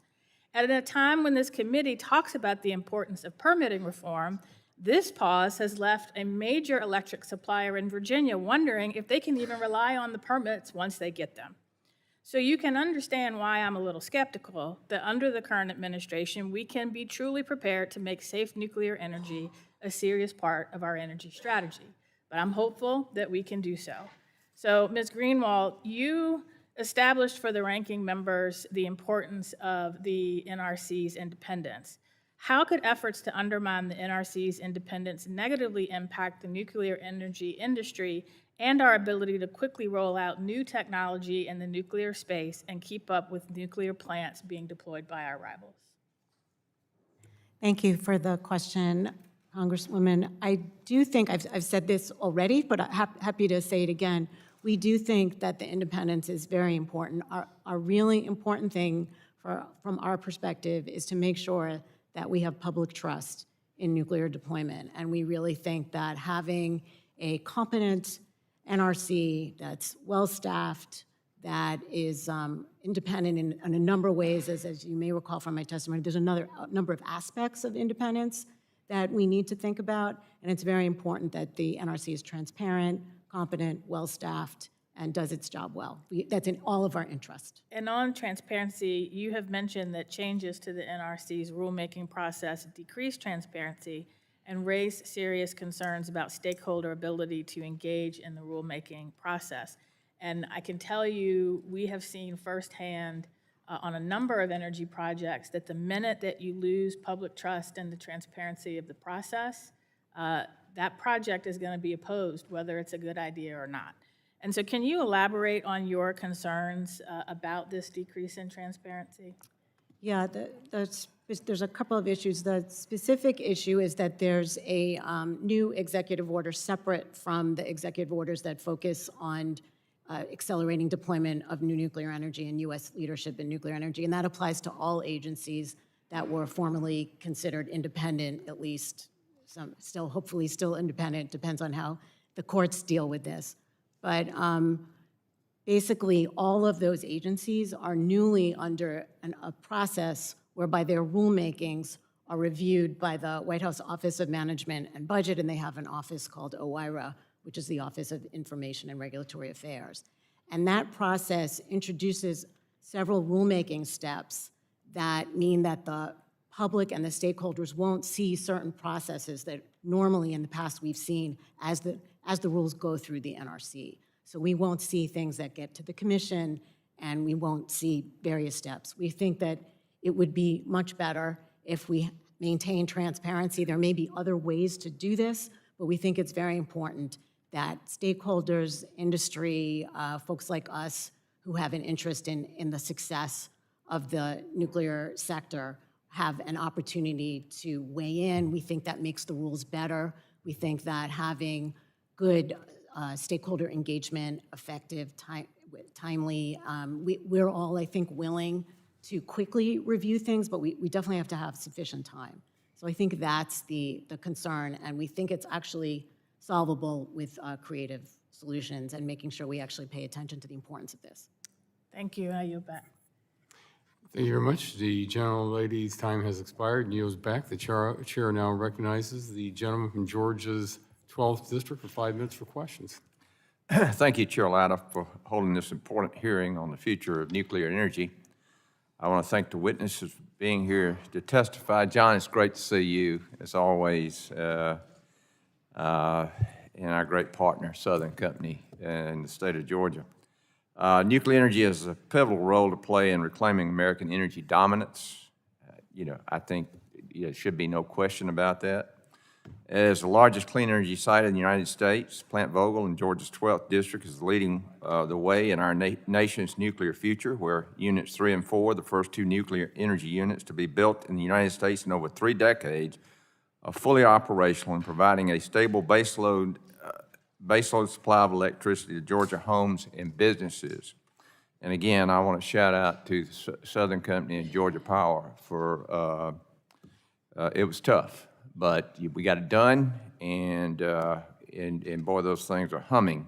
Also, getting in the gas business was, I've been to the gas facilities as well, generating facilities down in Effingham County, and so it's an all of the above approach, and just thank you for your foresight and your company and what they have done for our state.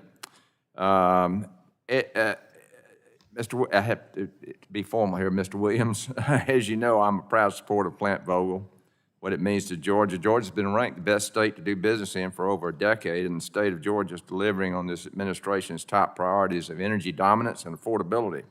We're providing abundant energy to serve data centers. We're in a race for AI, a critical race, and while also protecting the pocketbooks of everyday Americans. We have some of the lowest, most rates in the country.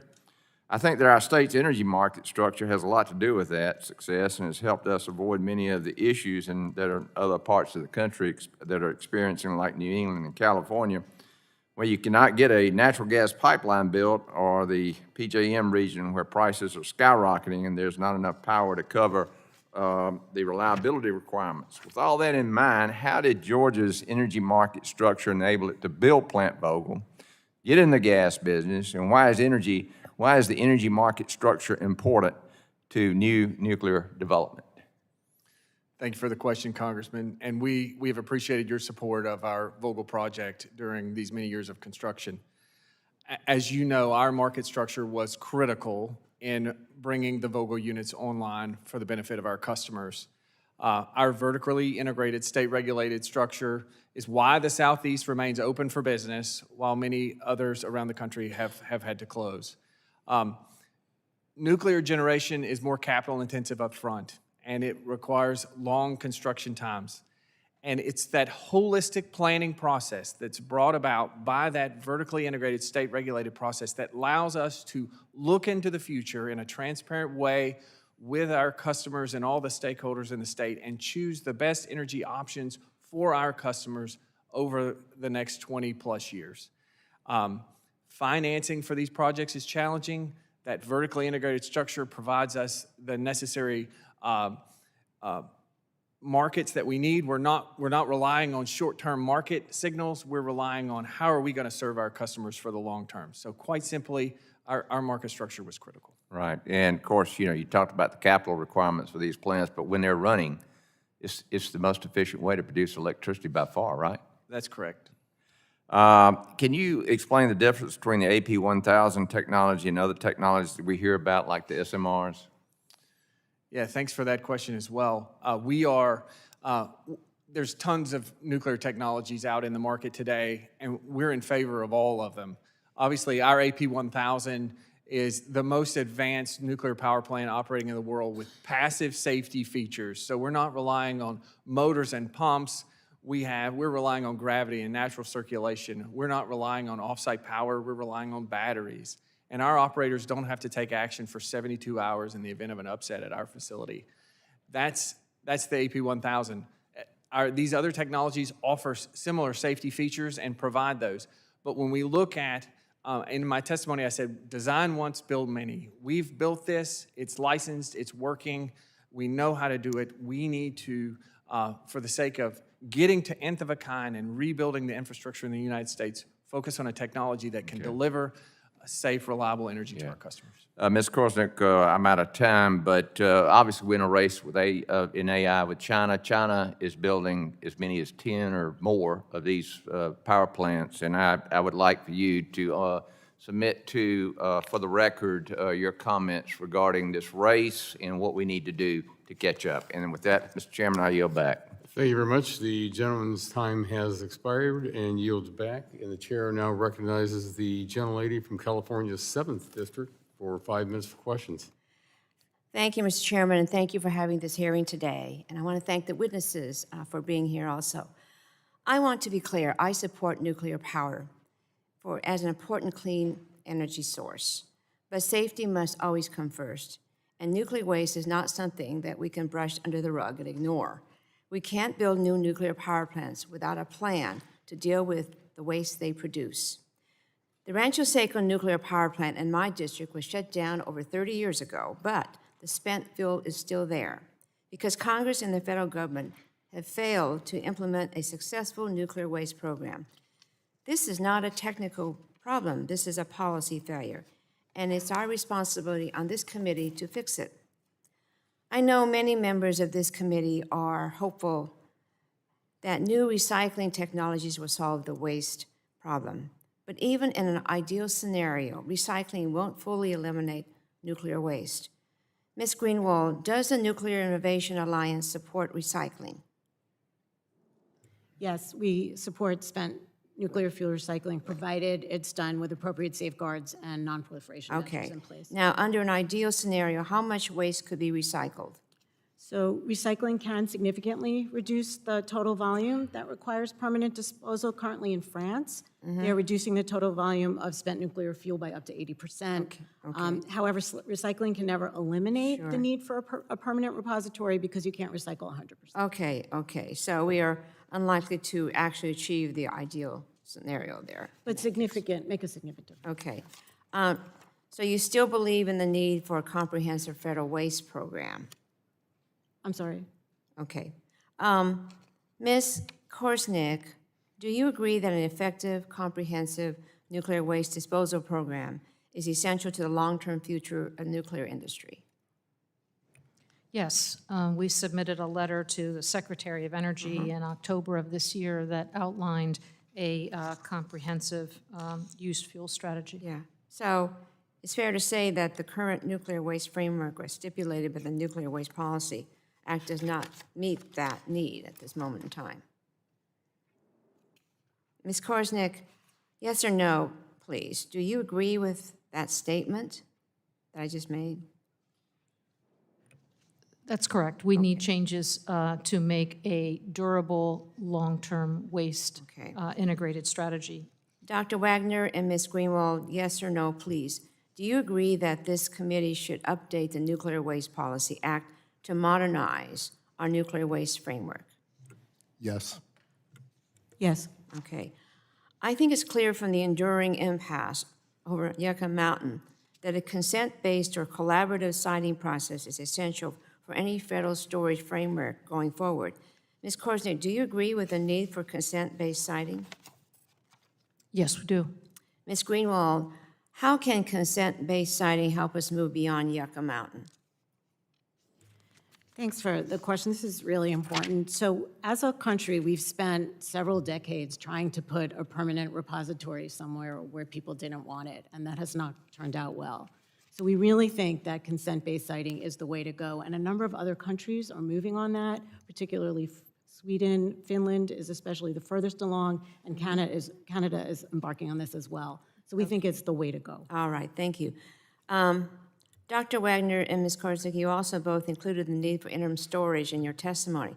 I've long been a proponent of consolidated interim storage, so I want to quickly recap for members of the committee. Ms. Korsnick, Dr. Wagner, and Ms. Greenwald, there seems to be broad agreement that this committee should amend the Nuclear Waste Policy Act to modernize our nuclear waste framework to incorporate consent-based siting and authorize interim storage facilities. I look forward to continuing this conversation and working with my colleagues to develop an effective nuclear waste framework. Let me just go on a little bit. I know I'm running out of time here. I know that many of my colleagues believe fixing our nuclear waste system is not an urgent problem, but it's a costly problem, and the cost goes up every year that we kick the can down the road. So far, this has cost the government $12 billion, and that goes up by around $1 billion every year. So if my colleagues really want to save taxpayers' money, fixing our federal nuclear waste program can save billions of dollars. And I see I'm running out of time, so I yield back the rest of my time. Thank you, Mr. Chairman. Thank you very much. The gentlelady yields back the balance of her time, and the chair now recognizes the gentlelady from Iowa's 1st District for 5 minutes for questions. Thank you, Chair Latta and Ranking Member Castor, for holding this hearing on the current state of nuclear energy. As a young girl, my father was a nuclear physicist technician in the Air Force and was one of the people who shut down the nuclear power plants in, if I recall correctly, Fort Belvoir, Virginia, Sundance, Wyoming, and then was at Wright-Patterson Air Force Base. So to be where we are today, when just 5 years ago as a state senator meeting with environmental groups, when asking about energy and the need for energy, we're told no nuclear, we indeed are at a pivotal moment for American nuclear energy. After decades of stagnation, market forces, national security imperatives, bipartisan policy are finally aligned. The question before us no longer is whether America needs nuclear energy, but how quickly we can deploy it. Iowa understands energy leadership. Our any of the above strategy has made Iowa a top 10 state for affordable electricity rates. Governor Reynolds recently signed an executive order establishing the Iowa Nuclear Energy Task Force.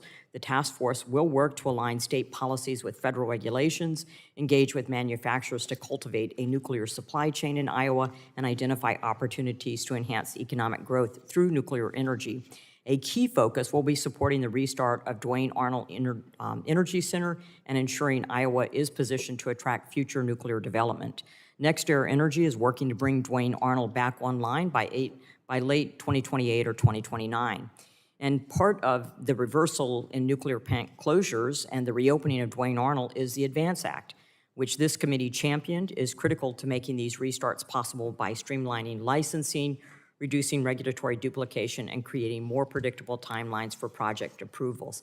But Iowa's story is America's story, and while our nuclear industry stagnated, as has been pointed out, China and Russia surged ahead, now accounting for 94% of reactors under construction worldwide.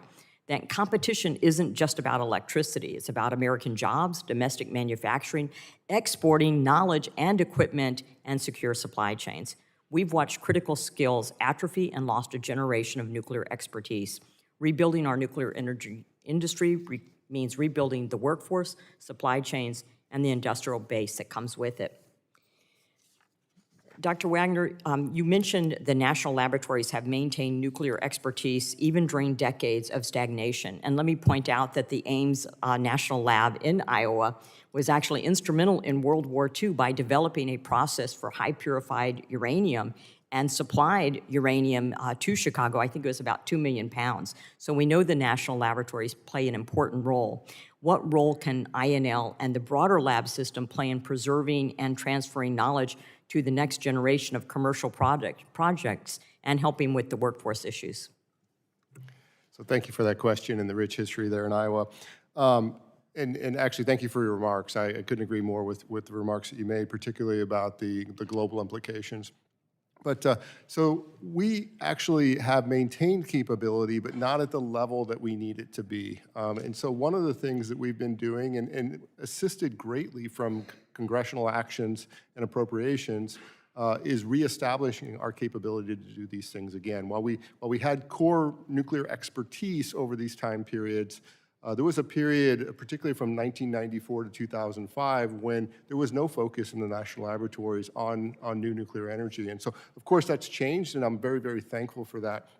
But some of the key projects that I talked about already, the Marvel microreactor, some of these other microreactors, are reestablishing our capabilities at the laboratory in terms of expertise, but also with the Department of Energy, the capability and the capacity to do the safety reviews and authorizations and all this and exercise that. NEPA in the modern era, all these different things are being exercised right now that will not only prepare and help the commercial side, it will develop that workforce and supply chain that we so desperately need.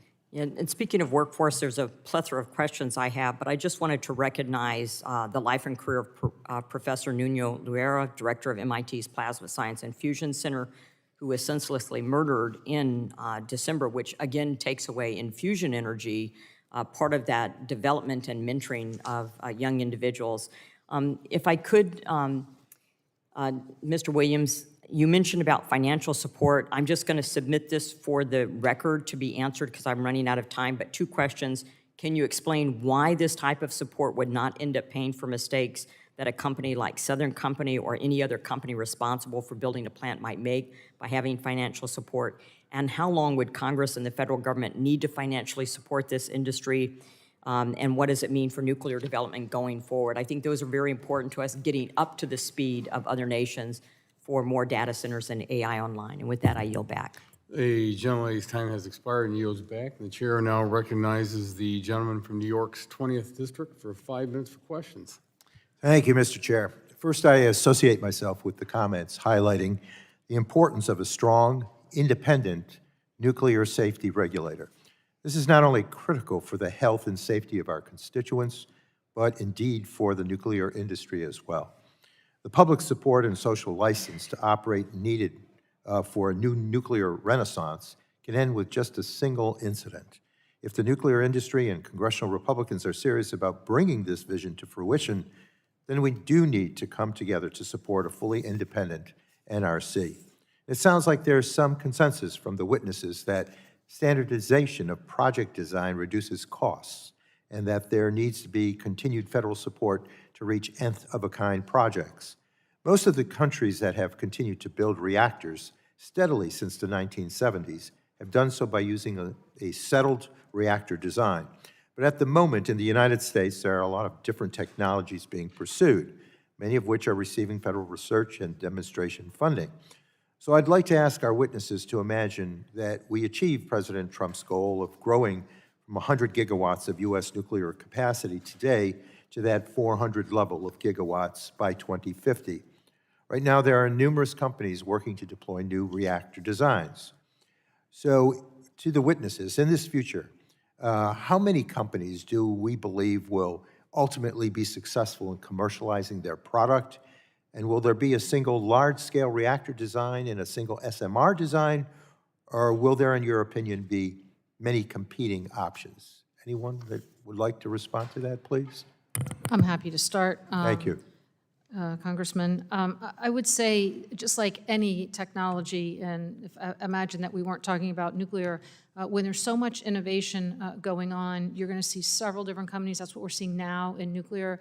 But I think ultimately you're going to see some of these, I'll also say, combine and collect. So you're going to see some narrowing in the industry.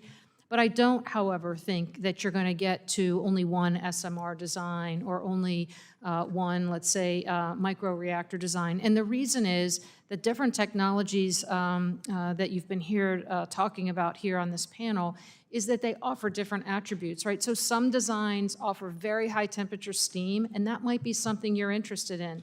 Some designs might not offer as much high temperature steam, but they might offer you more efficient electricity.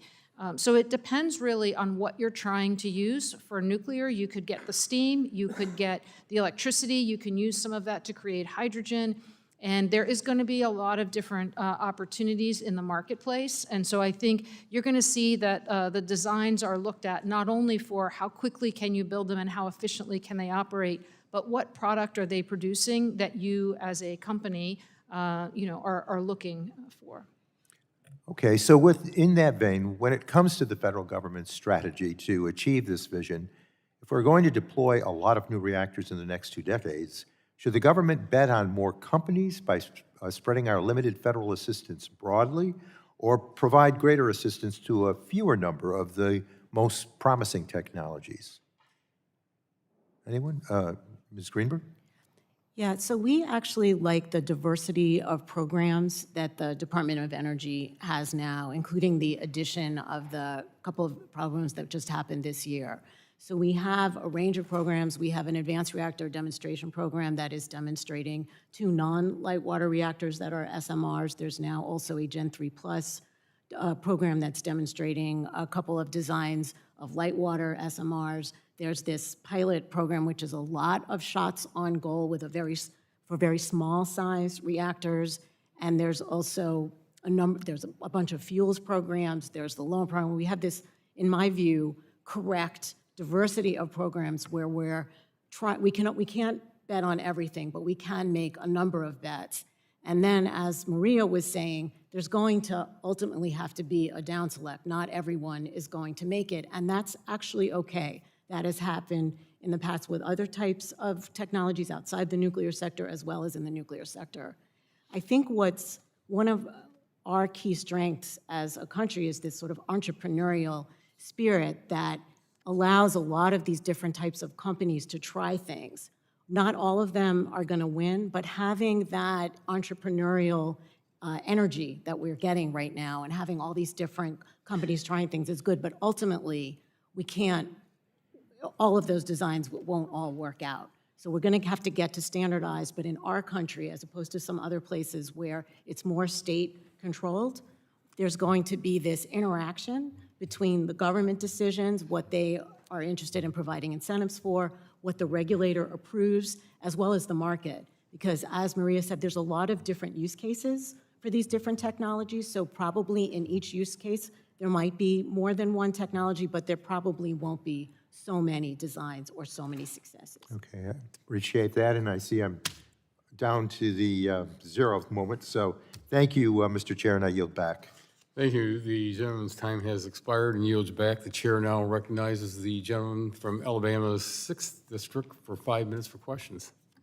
Thank you, Mr. Chairman. And I know a couple of times people have mentioned our friend Doug LaMaffa, and I just want to say, praying for his family.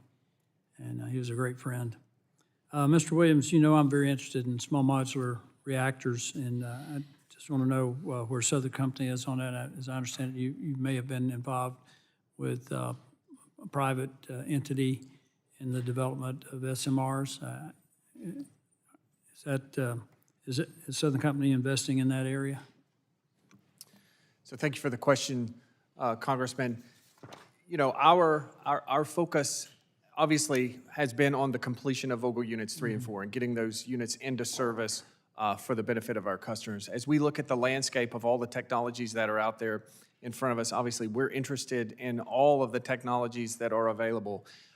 You mentioned our partnership that we have had over many years now, working with TerraPower and the DOE on the molten chloride fast reactor, which is a Gen 4 reactor that we have spent a great deal of time and effort to try to bring that, you know, there's integrated effects testing now occurring at the Idaho National Lab associated with that, and we continue to focus on that. The other areas that we focus on specifically around SMRs is how can we share the lessons that we learned at Plant Vogtle with our construction to those. Not all of those lessons are specific to AP1000s and are absolutely transferable to other technologies, and so how can we help them be successful? I've asked this question before in regard to recycling spent fuel. Made the point that there are spent fuel rods buried, encased in concrete, buried in 39 states. They retain 90% of their energy generation capacity, and you can recover about 96% of it. I think that's somewhat the experience that they've had in France. Mr. Wagner, you may have been the one that I asked this 3 or 4 years ago, but how long do you think we could operate if we really invested in recycled spent fuel. So thank you for the question. And I think actually you might have asked this question to one of my colleagues in the past. I do recall, if I recall correctly. By the way, there is no spent fuel rods buried in any states. So let me just note that. They're in casks They're in and dry casks, storage and so right. forth. And so I just want to, if I may. So there are estimates in terms of how long we could run off of our commercial fuel in terms of powering new reactors. Those estimates vary on different assumptions and in terms of the recovery capabilities. But there are estimates out there that we could run our reactors for 100 years based on that. But it does depend on a number of details. Right. Someone raised the question about cost, and I think it's about 6% more is what they estimate they're paying in France, but the long-term benefit, I think, more than offsets that. In '24, Congress passed the Prohibiting Russian Uranium Import Act, and with a dual focus of eliminating our reliance on Russian uranium while leveling the playing field for domestic uranium producers to make it more economical, competitive, and revitalizing domestic uranium production. But since that time, Russia uranium has still been flowing to the U.S. under a waiver process. There's been a concerning uptick in Chinese uranium exports to the U.S. I'm very concerned about our reliance on adversarial nations for critical minerals, particularly refined rare earth elements. But Mr. Williams, as a reactor operator, are you concerned about the ongoing influence of state-owned entities in Russia and China on the U.S. nuclear fuel market? So thanks again for the question. And I can say that, you know, what's in the best interest of our customers in terms of the operation of our units is that we have a safe and secure, reliable supply of our fuel. And we have done that for many, many years. At Southern Company, we've taken a very conservative approach to the sourcing of our fuel, sourcing fuel from, I would say, more friendly nations to our country, and making sure that we have that reliable supply to that. So yes, it is a concern for our company that we have a reliable supply of fuel. It's one of my top priorities, and I think a top priority of this committee to make sure that we have a secure supply chain, not only of uranium, but also of processed and refined critical minerals and rare earth elements, so that we're no longer dependent on China or any other adversarial nation for those things. Dr. Wagner, you mentioned that about uranium and your testimony and your concerns about our reliance as well. China has successfully converted thorium-232 into uranium-233 in a molten salt reactor. In Alabama, our state legislature passed a joint resolution last April that the governor signed recognizing the value of uranium-233 and offering Alabama as a new home for that material. I think at Redstone Arsenal is among 9 installations chosen by the Army for its next generation nuclear power program, the Janus program. What are your thoughts on expanding thorium reactors in the United States by utilizing the remaining U-233 that we have for fuel? If I could, the gentleman's time has expired. If you could put that in writing back to the gentleman, we'd greatly appreciate it. Thank you. Thank I you. yield back. Thank you very much. Gentleman yields back the balance of his time. Yields. The chair now recognizes the gentlelady from Washington's 8th District for 5 minutes for questions. Thank you, Mr. Chairman. Thank you to our witnesses. I come from Washington State. Hanford is a strong memory in our state. Actually, it is an ongoing memory in our state because we're almost 100 years later and we're still dealing with consequences of plutonium. And I know that is different from energy production, but it weighs heavily on us. Despite that, we are also a state that really treasures non-emitting energy sources, and there's overwhelming support both in Washington State for nuclear energy, and I hope you are hearing bipartisan support here for deploying more nuclear energy, and we are so proud that together we passed the ADVANCE Act to move things along more quickly. I want to start just with a question, science question, Dr. Wagner. Could you just list some of the things that could go wrong with nuclear energy power generation, maybe without the NRC catching things? Could you just list off a couple? So the NRC has a very robust set of regulations and requirements that are reviewed, that any nuclear system is reviewed against. And so I have confidence in that system. The things I worry more about that might go wrong are financial. in project execution. They're really not on these aspects. And as long as we continue to have strong regulations and a regulatory body that is independent from the industry, I really don't want to speculate on that. So let's touch on that just for a moment, because you talked about the independence of the regulatory agency. I think about, of course, disposal. How do we manage the waste? Where do we put the waste? I think about we've had intrusion into the Columbia River and cancers in the area. We live in an earthquake zone.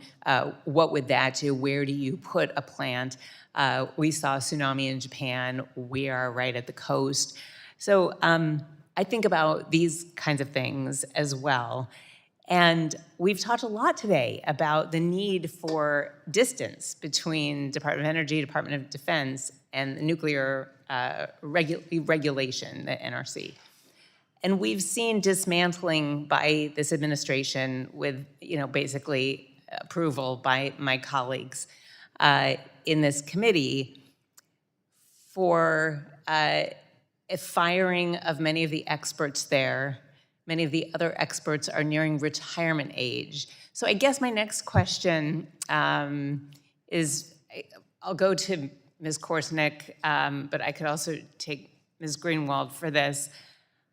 If you lose that expertise, you've had these firings, we're looking at quadrupling our capacity for nuclear energy in the next several years. How do you do that and not have the sufficiency of oversight and regulation and still earn public support? Because without public support, we're going to get hung up in these projects. Yeah, I'm happy to start. We've had a lot of conversation around independence, and I guess I would just offer that I think the independence and the need for independence is going to be decided by the courts, and I think we need to really look at the mandate of the Nuclear Regulatory Commission. What are they there to do? And I think our best focus is, do they have the talent, and do they have the folks there that can make those decisions and move these items forward? And I believe that they do. They've had about a 10% reduction in force. Okay. And that sounds dangerous. I'm going to cut you off just so I can go to Ms. Greenwald. And I just want to comment, as you talk about the courts, we've seen almost no pushback from the Supreme Court to this president's authority to take away bipartisan oversight, and I don't have faith in that. Ms. Greenwald, would you like to comment about the importance of independence and the need to restore, and how do we hire up more experts when so many are going to leave through retirement? Yeah, thank you. So I think, again, the root of all of these characteristics like transparency, independence, it's all about making sure that we have public trust.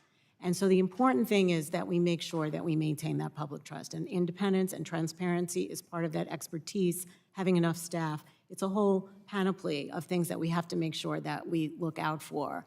I do think that there are ways forward. It's been kind of a long year. I do get the sense that there are more and more folks realizing the importance of NRC, the importance of NRC being adequately staffed, the importance of maintaining NRC's credibility. I think that this is very important, and I think there's still work to be done, but I really do think that we can fix this and make it better. And I think as a Congress, we must if we want that public support. Thank you, and I yield back. Thank you very much. The gentlelady's time has expired and yields back. The chair now recognizes the gentleman from Texas' 11th District for 5 minutes for question. Thank you, Mr. Chairman. No surprise that I'm going to bring up a project in Texas, in Abilene, Texas, that you're probably aware of with Natura Resources, leading an effort to build a reactor on the campus of Abilene Christian University, where I've been and I've visited. But they've received formal commitments from the Department of Energy for both HALEU and the specialized salt required for the reactor's operation. Natura has been selected to be a part of the DOE reactor pilot program, and the facility there is completely built. As I mentioned, I just visited it a couple months ago. It's very impressive. The state of Texas is also partnering and supplying $120 million. But these milestones confirm that the fuel supply, the regulatory approval, and the project readiness are not just speculative. They're actually happening, and they're well ahead and doing very, very well.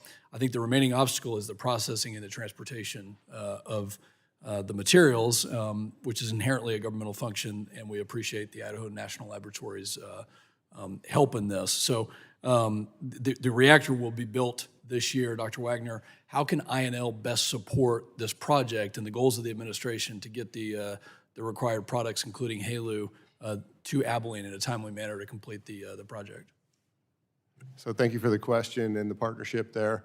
I would say that, the first thing that we have to address and that is being addressed is the actual fundamental material that is made into a fuel form. The high-assay LEU that I think you referred to, that's a fundamental federal government decision on who gets what and how much and so forth. Where Idaho National Laboratory plays the role is we have some of that material on behalf of the Department of Energy. And then we can help with developers move that material from its raw form into the fuel form that the reactor needs. And so that's the area that we can definitely help with.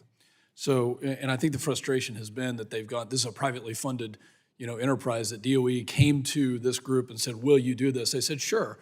And then they get all the way there, and it's like they're at the finish line. They want to get this done, but the government needs to finish their piece of this. So we recognize that the availability of the facilities and the equipment for processing materials is limited. But if there is a prioritization and the use of the INL infrastructure is prioritized for this project, it sounds like that's going to speed it up. And what's the best way for congressional offices to both stay informed and to make sure that we continue? Because, they're well ahead of any other program of this type. Yeah, in terms of engagement on access to the materials and prioritization of resources and facilities at the laboratory, that engagement is best directed towards the Department of Energy. As a laboratory, I'm a Department of Energy laboratory, but I'm not a federal employee and I don't make those federal government decisions. We take our direction from the Department of Energy.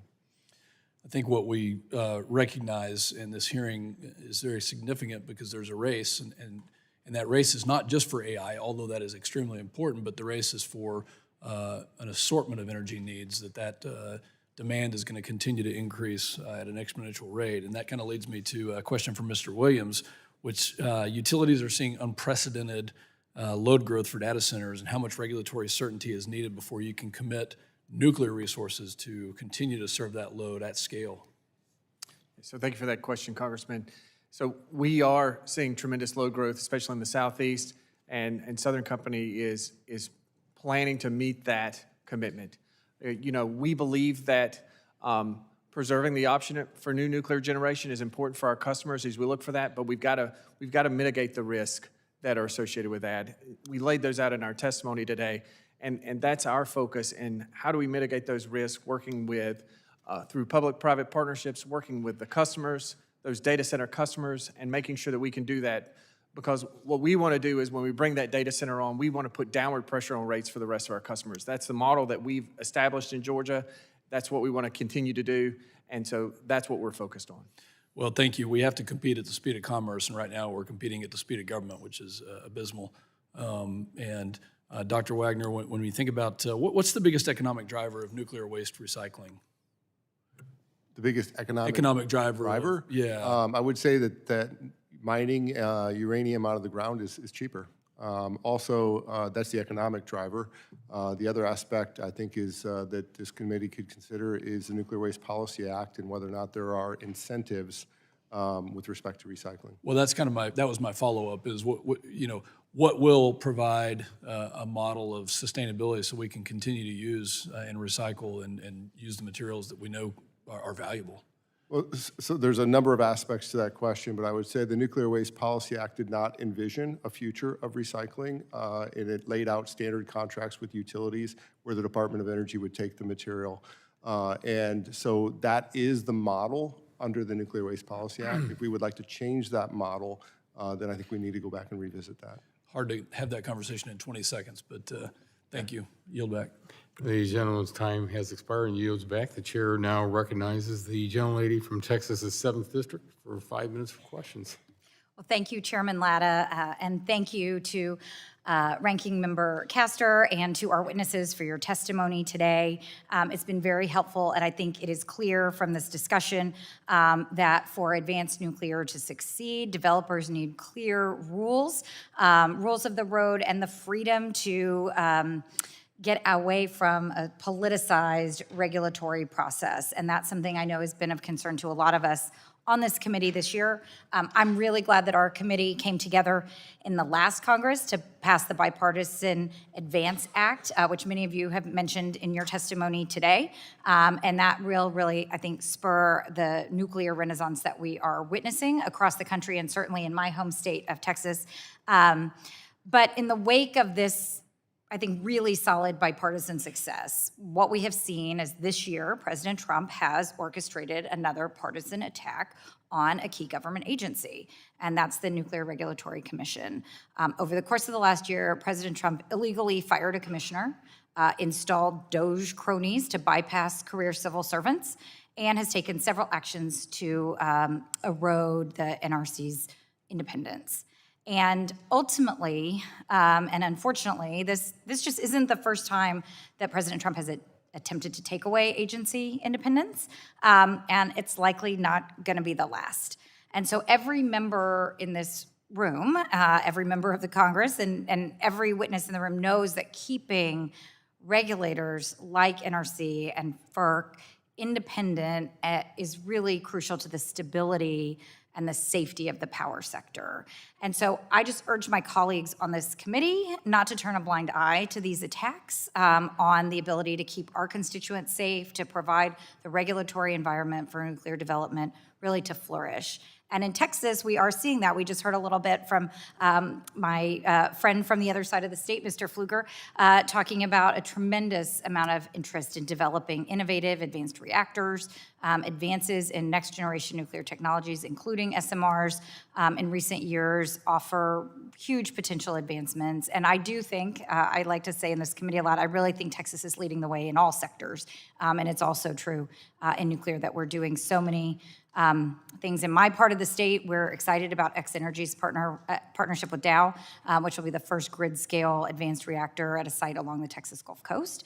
And that project, once it's deployed, could really open a new frontier for advanced nuclear applications in the industrial sector. And so we're excited about this, and we want to see a successful and diverse supply of energy. And so that, of course, leads to some questions. And Ms. Greenwald, I want to follow up on some questions. I know you've already touched on some of this in your answers earlier, but I do think it's worth discussing in that President Trump's nuclear executive orders have initiated a lot of complicated rulemakings. And at the Nuclear Regulatory Commission, the career civil servants that work on the commission are some of the brightest minds in the field, but their jobs are made harder by uncoordinated directives and the president's effort to inject politics into what should be a really nonpartisan commission. And I've heard concerns from nuclear energy professionals that the volume and complexity of the rulemakings created by this administration and the executive orders coming out of the Trump administration could lead to an uncertain regulatory environment that could really stymie progress on nuclear development. So can you speak to the importance, I think, of the NRC's independence for a stable and predictable regulatory environment? Yes, I think I've spoken already, but happy to say it again. I think it's this, it's not just independence, it's also transparency, and it's also having the right expertise. So it's several things, and they all have to work together, and we need all of them. We do think, and since I've talked about this less, I'll say a little more, we have some recommendations about how to help with employee retention and to recruiting, because that is a key problem. And we have a report on that, which we're happy to share. We had a Chatham House Rules workshop earlier this, I guess it was last year, with former commissioners, former executive directors for operation, former NRC employees at all levels of the agency, and came up with a number of recommendations about how to make things go better at NRC. We do think that making sure that the staff is excellent and empowered and accountable is really important, and we really do want to focus on that. And as I said, we do think we are concerned about the transparency and independence issues, but we actually think they can be addressed, and we're actually raising them because we think this committee can help address them.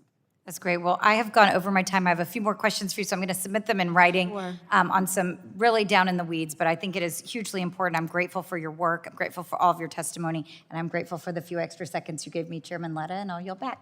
Thank you very much. The gentlelady's time has expired and yields back. The chair now recognizes the gentleman from New York's 23rd District for 5 minutes for questions. Thank you very much, Chairman Latta. As we've heard from several members of this subcommittee today, nuclear energy offers clear benefits. It provides reliable, zero-emission power, it supports high-quality jobs, and strengthens our grid resilience. It is an incredibly important tool for us to have in the energy toolbox, and it obviously is the future. But it works best as part of a balanced, all-of-the-above energy choice strategy that expands options and strengthens the grid, rather than forcing artificial trade-offs that raise costs, undermine reliability, or distort the free market. Across the country, we're seeing renewed interest in nuclear energy, and that's a good thing, including in my home state of New York. The state has recently directed the New York Power Authority to pursue development of a zero-emission advanced nuclear facility in upstate New York. I see that less as a final decision than more of a reflection of a broader shift towards reconsidering nuclear energy to expand energy choice. However, announcing a project is only the initial step. Whether a nuclear facility can be delivered depends far less on press releases than on the full set of processes that govern execution, including licensing pathways, environmental reviews, siting approvals, agency coordination, and the predictability of timelines from start to finish. In New York, that is where the real challenges will emerge. Mr. Williams, when states announce support for nuclear energy, what kinds of state policies help ensure projects can actually be delivered efficiently and cost-effectively, and what kinds of policies tend to get in the way? So thank you for your question. From a state policy perspective, I'll talk from the experience that we had at Vogtle. We experienced a number of policies that were very helpful in our state.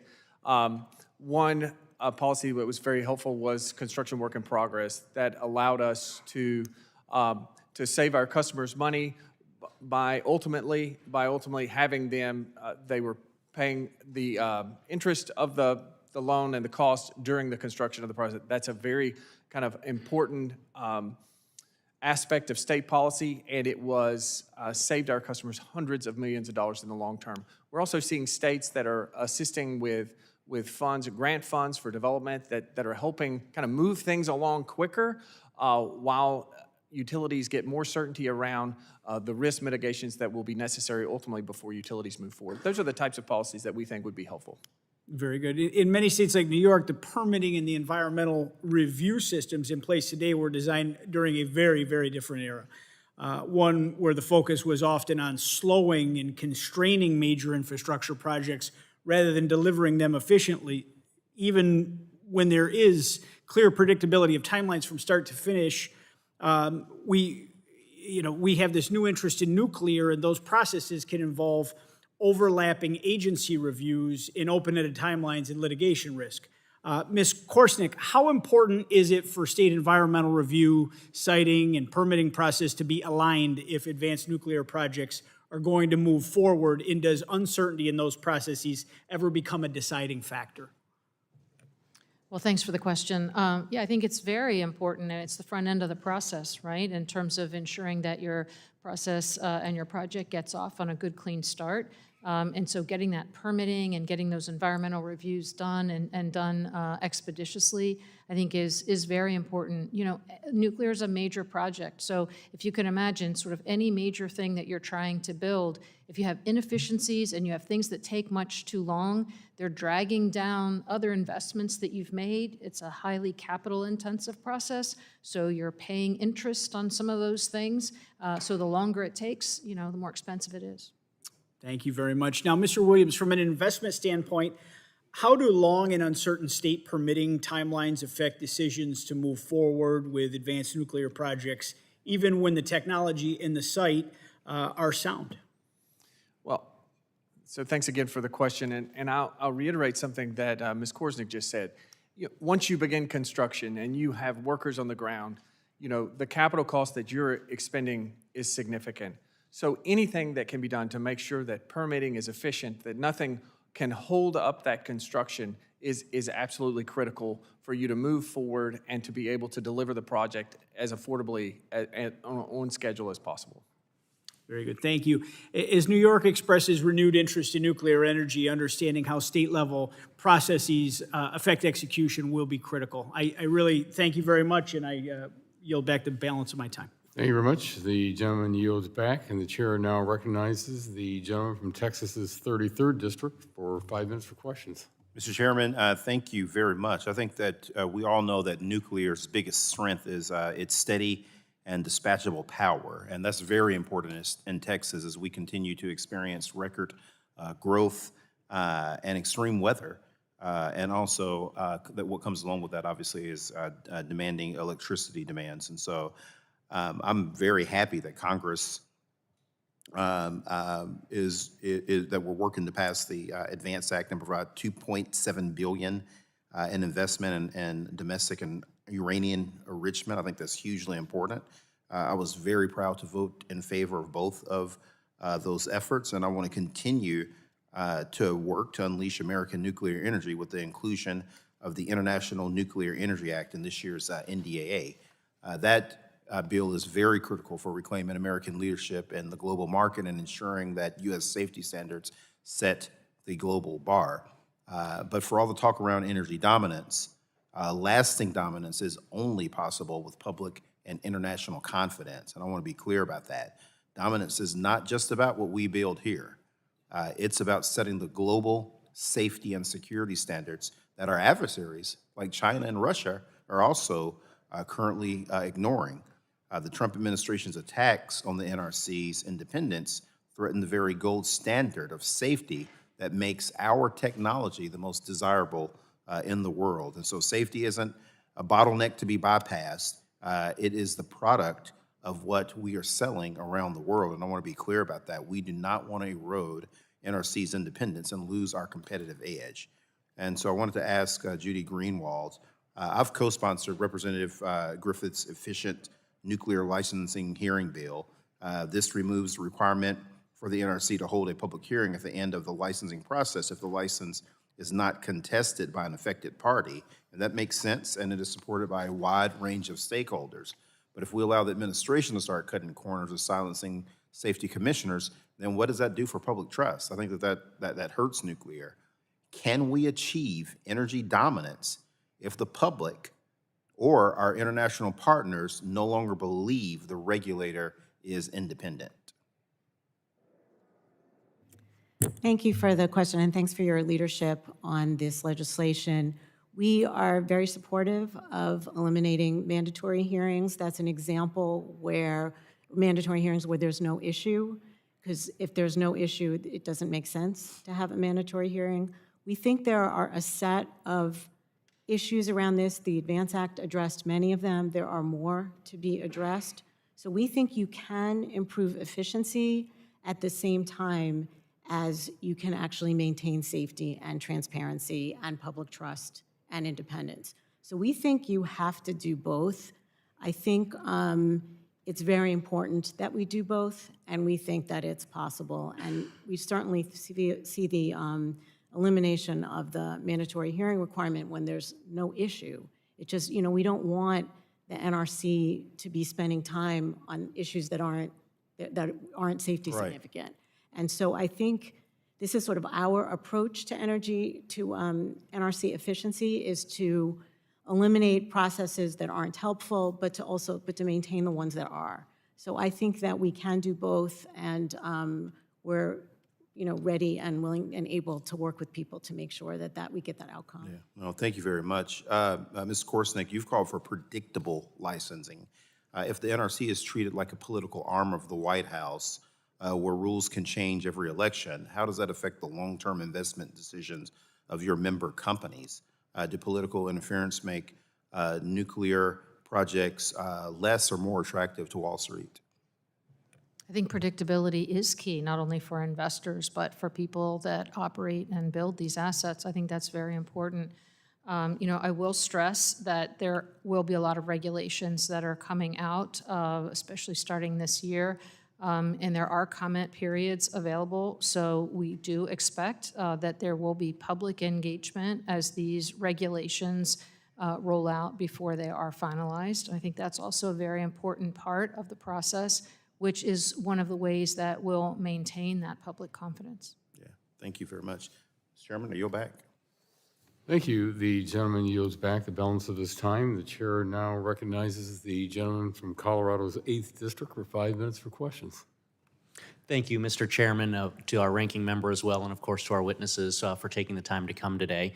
We need more energy. I think everybody agrees on that. My local electric utility, for instance, says that they're going to need 3 times as much energy in the next 10 years as they have today, and that's after already doubling in the last 10 years. Unfortunately, my Democrat colleagues are pushing the most expensive form of energy on Americans, and that's not conjecture. That is from the Democrat-controlled Colorado Energy Office, which commissioned a study that found last year that relying solely on variable power and battery storage is the most expensive option out there. It would cost Coloradans alone $17 billion extra, or an additional $2,800 per person. And so to lower costs for Americans and Coloradans, we need an all-of-the-above balanced strategy that includes reliable, affordable, safe baseload power from nuclear generation. This is something that's important to me in my district because we had the last operational nuclear generating facility in Colorado at the Fort St. Vrain facility. Unfortunately, like many other nuclear plants, this one was decommissioned, and to this day, there remain far too many roadblocks and lack of incentives to invest in clean, affordable, safe, and reliable nuclear generation, with many Colorado Democrats still opposing nuclear energy. And so my first question will be to Ms. Korsnick. Last fall, I introduced a bipartisan permitting reform framework alongside my Democrat colleague, Rep. Peters, which was endorsed by the Problem Solvers Caucus. One key provision which was mentioned in your testimony was ending mandatory hearings for nuclear facility construction. Can you explain how the current system adds unnecessary delays to bringing generation online and how modernizing the process can benefit the industry? Certainly, thank you. The mandatory hearings, and I know it just came up in the last question, the mandatory hearings add like in the zip code of 6 months, potentially, at the end of the process. And even the NRC agrees that the mandatory hearings are something that can be removed. It gives you the impression that it's public engagement, but there is not actually public engagement in the mandatory hearing process at the end. And so it just becomes a bit of unnecessary administrative work that is done in that process, and it can be done elsewhere, not in series. Does removing those impact in any way the safety of the nuclear facility? Absolutely not. Thank you. Going to Mr. Wagner from the Idaho National Lab.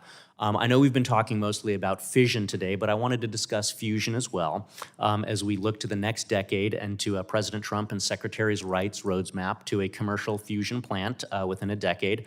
I actually just toured Exemer Energy south of my district with Secretary Wright. They are a national leader in inertial fusion commercialization, and we had a chance to talk about that technology. Can you comment on INL's work on the tritium fuel cycle technologies, things like breeding and recovery, as well as using thick liquids to breed tritium, extract the fusion energy, and protect the structural walls from the fusion radiation? Yeah, so thank you very much for that question. A lot of times people think about Idaho National Laboratory and they think about fission energy, which is our primary focus. But as you acknowledged, we do a lot of work in fusion. And so as an applied national laboratory, applied energy national laboratory, our role in fusion is focused on the practical challenges of deployment, particularly the tritium fuel cycle that you referred to, those technologies, and the material performance around those. So at the laboratory, we have unique capabilities relevant to this. They're born out of our fission part of our laboratory, things like the Advanced Test Reactor for materials and fuels performance testing, things like the STAR facility for handling tritium, where we support research in the tritium breeding, in recovery, tritium material interface, and interactions under radiation and thermal considerations, all things that are very important for tritium breeding and management in fusion facilities. And so we maintain those facilities primarily for our fission R&D program, but they have direct relevance to the fusion. So there's a nice leveraging that happens there. I'd also note, born out of our fission-related... Can I give you like 15 more seconds? Oh, sorry. 'Cause I got one more that I want to ask. Pardon me? I said I got one more question, so if you can like get like 10 more seconds. I just say also in addition to that, we are leveraging our multi-physics state-of-the-art modeling and simulation capabilities for this tritium research and design and analysis as well. And then our public-private partnership experience on the fission side is being leveraged in the fusion side as we work with private companies on their efforts to commercialize.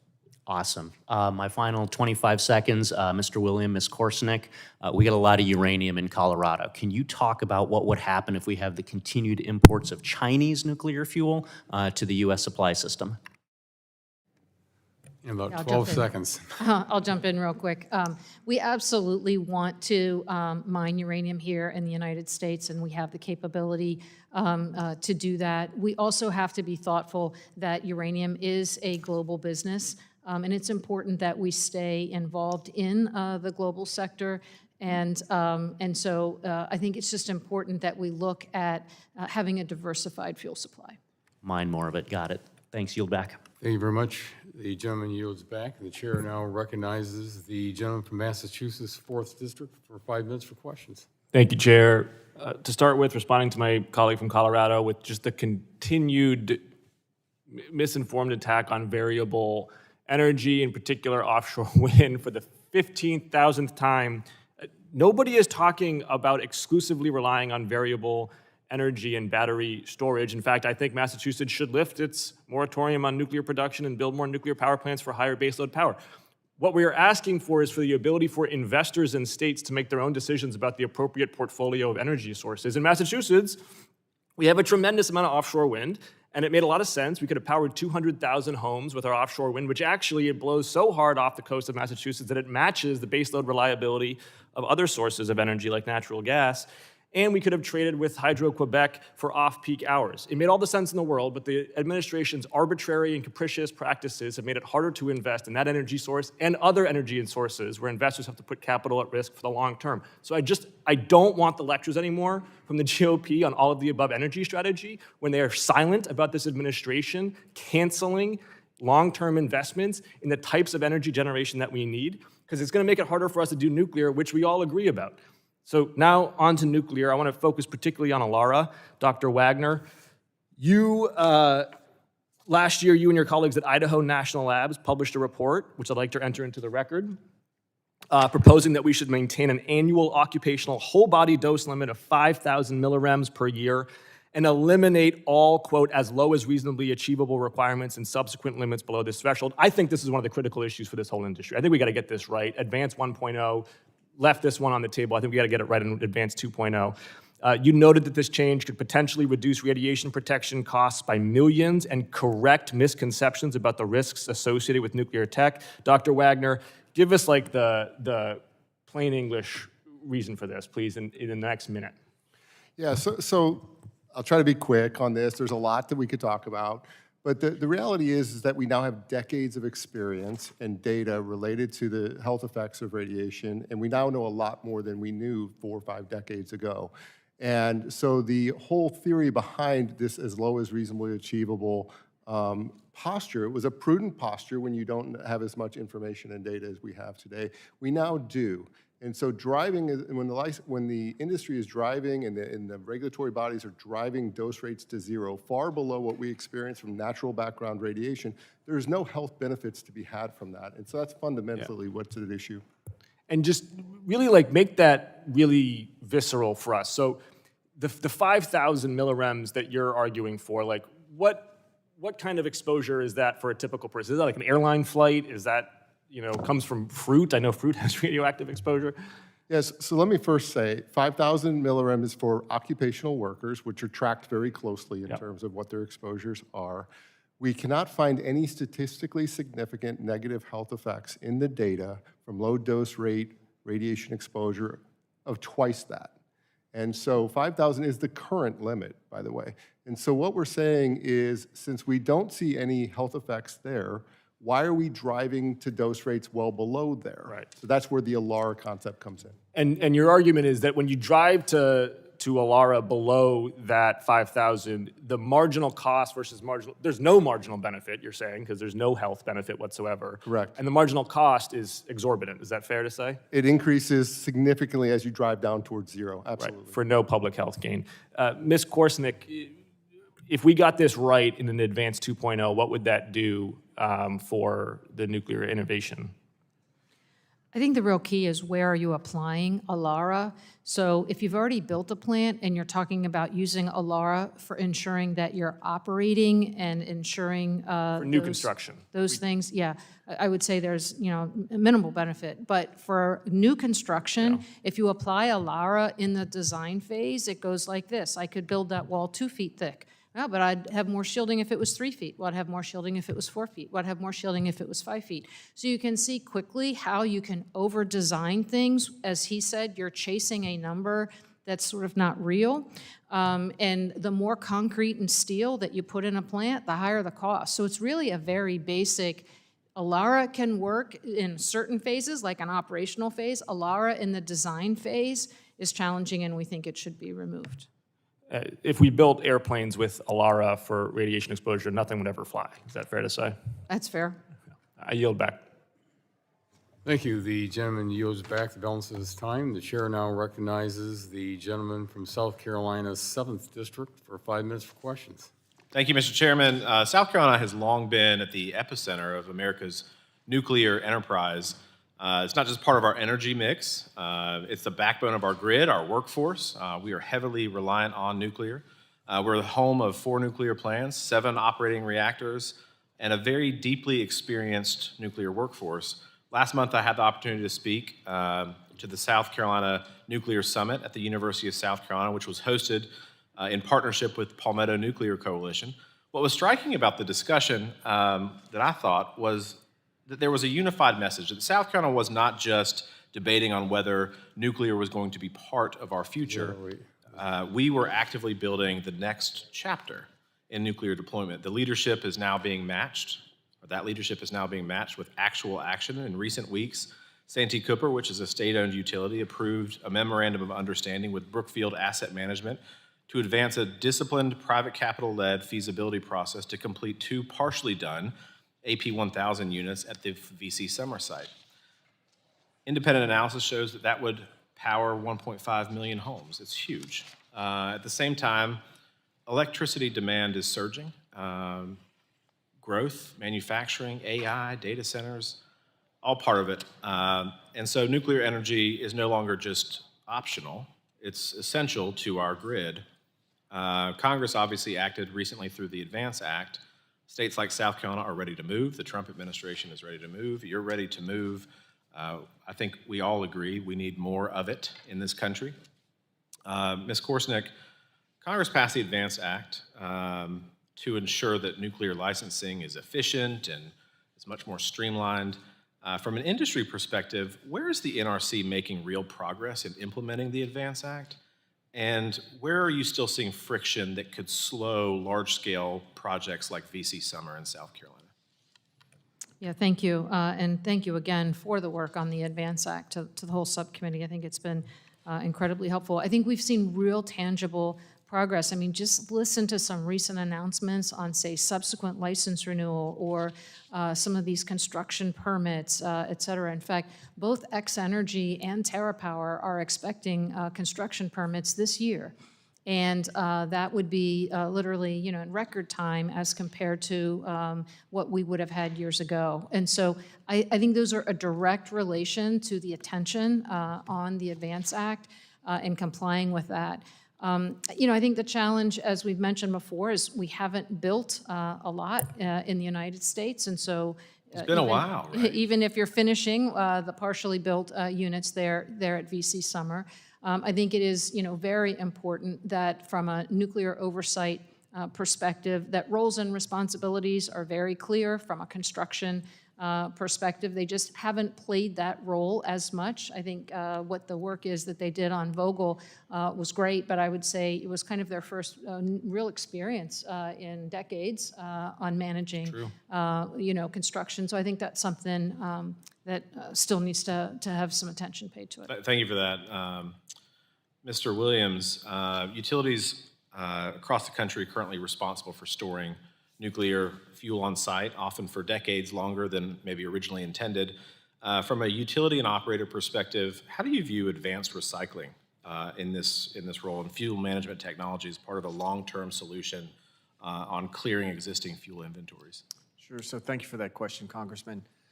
First, I just want to say, the safe storage of our fuel is a critical mission that we have, and we've been safely storing our fuel at our sites for more than 50 years. Related to recycling, we are obviously very interested in all the solutions that are being considered around spent nuclear fuel. We do want to make sure that there is a focus on affordability. I think it was mentioned earlier in the hearing that the recycled uranium has an increased cost relative to natural uranium products, and so we would want to make sure that for the benefit of our customers, we could provide that fuel to them in an affordable way. So Southern Company then would support efforts to recycle or reprocess, and maybe you already do, I don't know, but you would support that? Southern Company would support recycling spent nuclear fuel if that made sense for our customer from an affordability perspective. What role do you think the federal government should play in that, if any? I think the opportunity for the federal government in this space is really related to making sure that the technology is advanced in a way that perhaps it could be done in an affordable way. Thank you, Mr. Chairman. I think you shaved off a couple minutes because that went way too quick, but I see that my time has expired. So Trust me, I will yield we back. didn't shave off any of your time. The gentleman's time has expired and yields back. The chair now recognizes the gentleman from Texas's 12th district for 5 minutes for questions. Thank you, Mr. Chairman, very much. Thank you to all the panelists for being here today.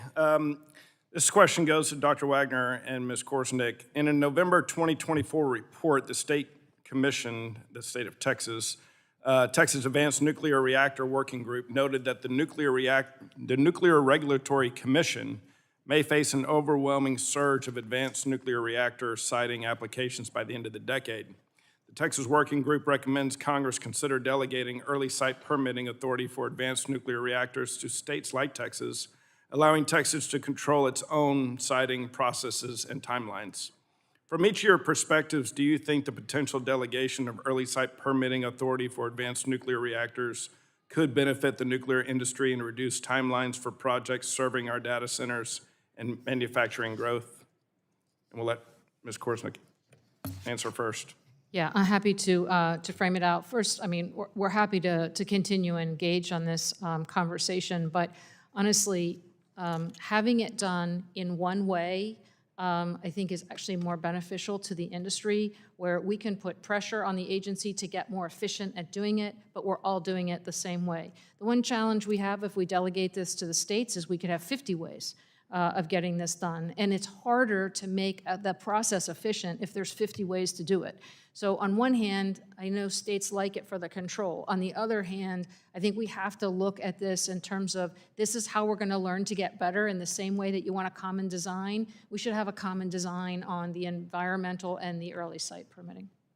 Great, thank you. Dr. Wagner. I would support what Marie Korsnick said. Even though Texas does it better than anybody and does it best, so. Right. Well, everybody could do it Texas's way. There's a good answer.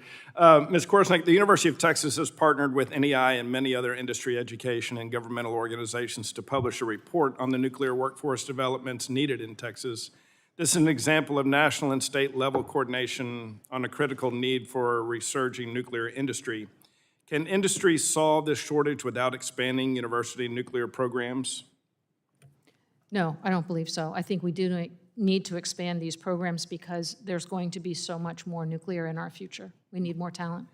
And if Congress were to increase funding for university nuclear programs, would that support the companies NEI represents by training more Americans to work for the industry?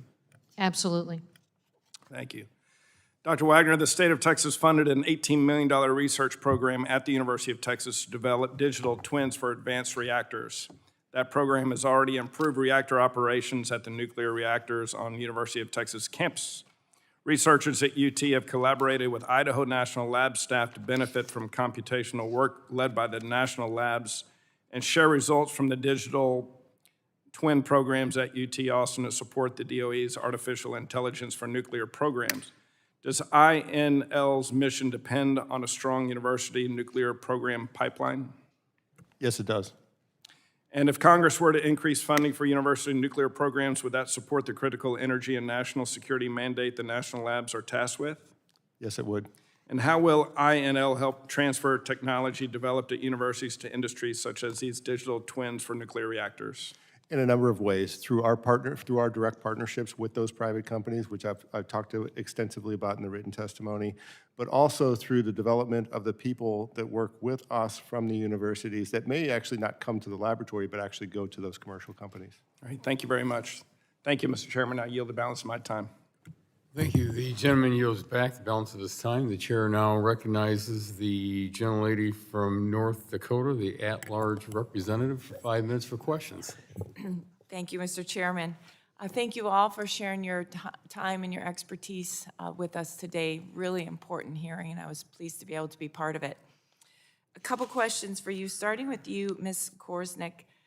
So in my state of North Dakota, we don't have nuclear. We have coal, we've got natural gas, we've have a lot of wind. We'd love to get into nuclear. We're very open to it. But I'm curious, in your experience, are investors more hesitant to commit capital in states like that that do not have nuclear investments? I don't think so. I think the investment community broadly is becoming incredibly interested in nuclear, and I don't think it's a mark against a state if they don't have it yet, a new to nuclear state. I think just in general, the investment community is becoming much more bullish on nuclear at this time, and even also look at some of the AI companies, mainstream companies, Google and Microsoft and whatnot, also expressing strong interest in nuclear. I think that encourages this investment because they're interested in partnering with companies that want to build nuclear. Okay, thank you. Also for you, Ms. Korsnick, you talked a lot about the ADVANCE Act and the need for Congress to kind of stay on top of it and its implementation. Do you think it's time for a status report, or could you identify any areas where you're concerned that it isn't being implemented, or we should be following up, asking more questions? I do think it's time. I'll say for the NRC's perspective, I think they actually have some good data points to share to demonstrate that they've made some significant progress, and I think you'll see as a direct result of the ADVANCE Act. At the same token, you've heard a lot of conversation today about staffing at the NRC. I would say you were very thoughtful in putting some things in the ADVANCE Act that are some tools for the NRC to use to help with staffing, right? Some retention elements, some things for bonus, some pay structures. And so I think with the concerns on staffing, it would be a great opportunity to see, are they using those tools that you put in the ADVANCE Act to help them with their staffing? Excellent. All right, very good, thank you. Let's see, Mr. Williams, can't leave Southern Company off the hook without getting another question. Have a lot of experience with your company and have appreciated the interaction over the years. You talked a lot about some of the risks and the challenges that your company faced, and could you share a little bit more about your ideas for de-risking these investments and not leaving companies like yours kind of out there bearing the brunt of proving out some of these new technologies? Sure, thank you for the question. We have viewed the risk in kind of three areas. The first is the initial capital cost investments that's required. There are a number of tools available today, whether they're investment tax credits, production tax credits. The Loan Program Office was a critical asset to us during the Vogtle project. Those are all things that allowed us that would bring down the initial capital investments that's required. The second item is as we expend that capital over the long construction period, we need to do things to protect the credit rating of the developer during that period of time. So the ability to transfer those tax credits provides the cash flow necessary. It maintains the credit rating of a utility or the developer while they're building, and again, protects ratepayers from downgrades in that utility credit rating. And then last is the macroeconomic risks. I highlighted in my testimony today, while we built Vogtle, we experienced 3 macroeconomic events that ultimately impacted the cost and schedule of our project. And we don't believe that as we rebuild this industry in the United States, that our customers and our companies should be on the hook for those costs. For instance, we experienced a global pandemic. Our customers shouldn't have to pay for that type of risk. So a solution to help protect against those macroeconomic events, to protect our customers from those that occur. Okay, very good. Happy to work with you on your ideas on that. I have just 25 seconds, and I did want to get a few thoughts from Dr. Wagner on updating the Waste Policy Act. Can you share some quick ideas for what you think should be done to make that more So I would say relevant? in the time I have, I can't say a lot, but I'd say it in a high level, and that is the Nuclear Waste Policy Act was developed more than 40 years ago in a very different time when we were not building out new nuclear in the way that we are, and we were not interested as a nation in recycling and many other aspects. And so there's a number of aspects in there with respect to the structure of it, the incentives that are there, and the cost controls of the Nuclear Waste Fund that I think should be reconsidered. So if my staff follow back up with you, could we have a more in-depth conversation on that? That'd be great. That'd be great. Thank you. I yield back. Thank you. The gentleman's time has expired and yields back. The chair now recognizes the gentleman from Oregon's 2nd District for 5 minutes for questions. Thank you, Mr. Chair, and thanks to all of you for your patience with all of us today. Let's stick with the waste issue. I'm from Oregon. It's one of the states with a ban. I was just looking at the list of states with some sort of restrictions, New Jersey, Massachusetts, Oregon, Hawaii, a bunch of them. So you said that that whatever the law is in this space, because I'm not familiar with what we're doing federally, certainly know what happened in Oregon. What can we do to address that issue now that's changed in the 40 years since, actually more than that?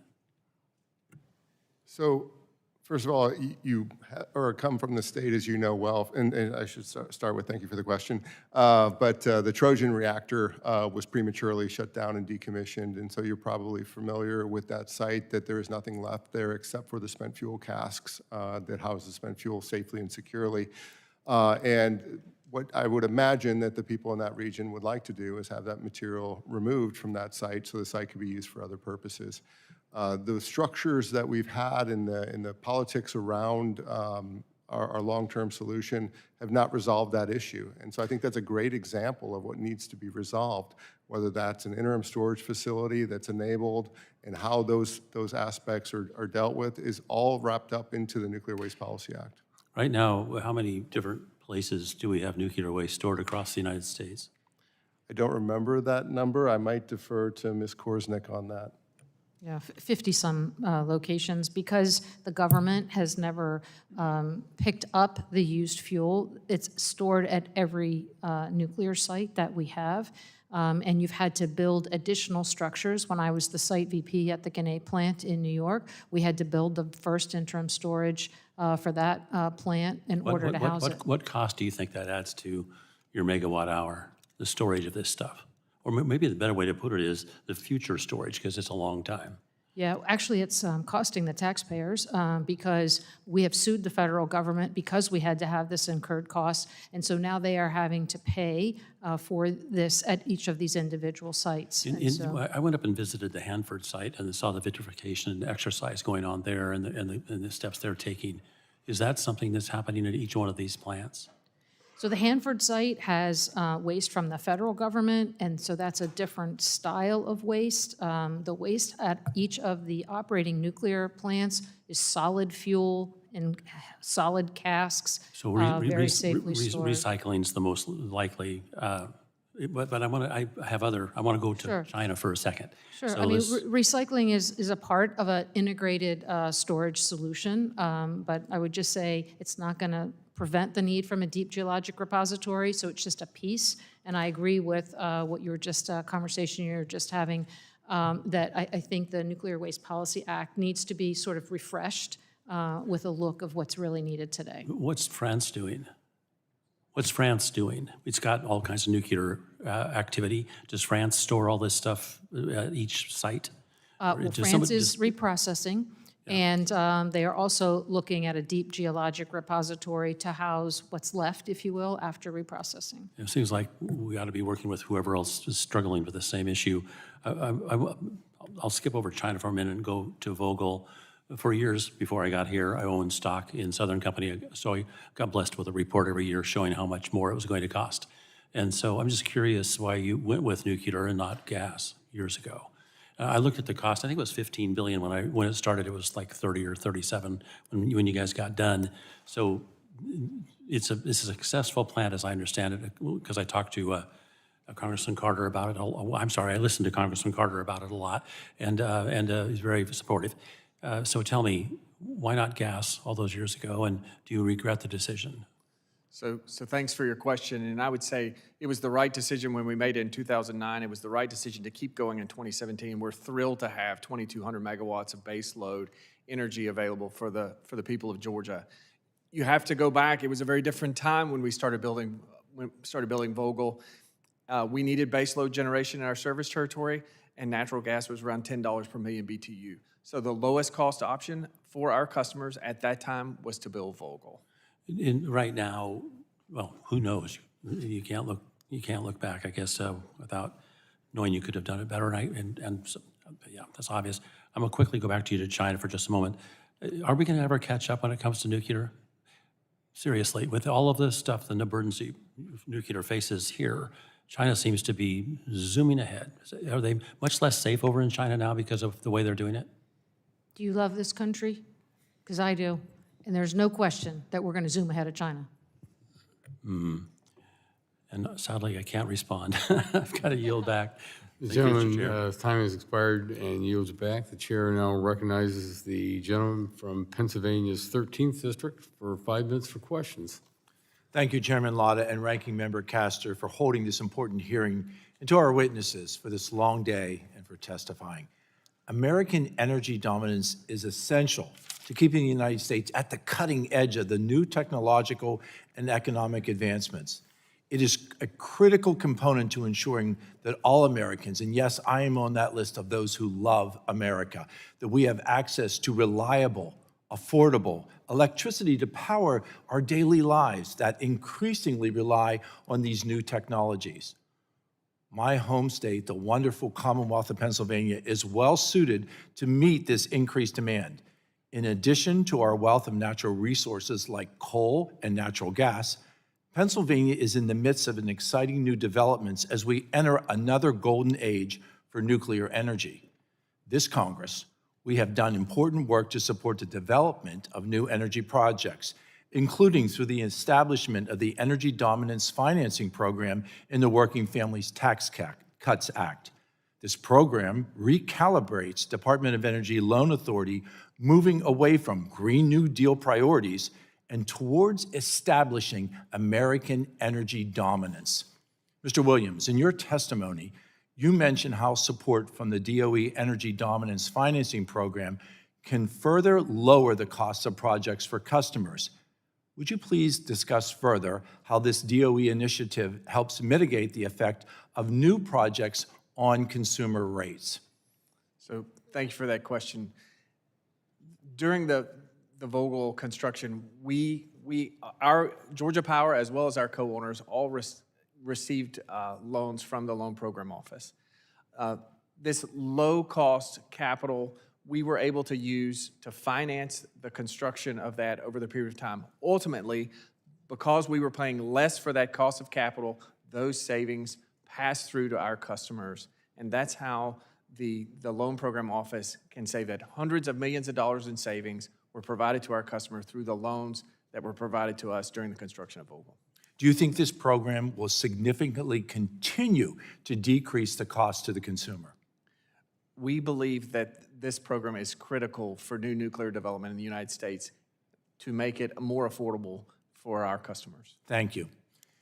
In the great Commonwealth of Pennsylvania, Constellation Energy is undertaking an incredible project to restart a nuclear reactor at the Crane Clean Energy Center. When this plant comes back online, it will provide a much-needed 835 megawatts of baseload power, as well as creating over 600 new jobs. recognizing how important this restart is to lower energy costs for Americans and at the same time strengthen grid reliability, Secretary Wright and the DOE provided a $1 billion loan through the Energy Dominance Finance Program.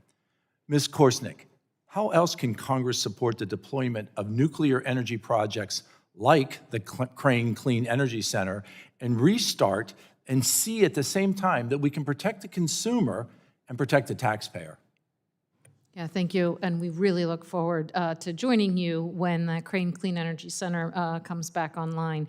It was a very well-run plant before it was shut down, and it's going to be even a better running plant when it restarts. And so, yeah, thank you. Your question is around restarts, but I'll broaden it for just other ways that the government can help as we build these new units. And you've heard a couple of times in the testimony here about how the capital profile is very capital intensive on the front end of these projects. And one of the reasons it's so capital intensive is you have to buy your long lead items up front because they take several years to construct. So these are like your pressure vessels, your steam generators, these large components. And so, you know, one thing I think that we could look at from a government perspective is to place some of these orders for long lead items so we get the supply chain moving.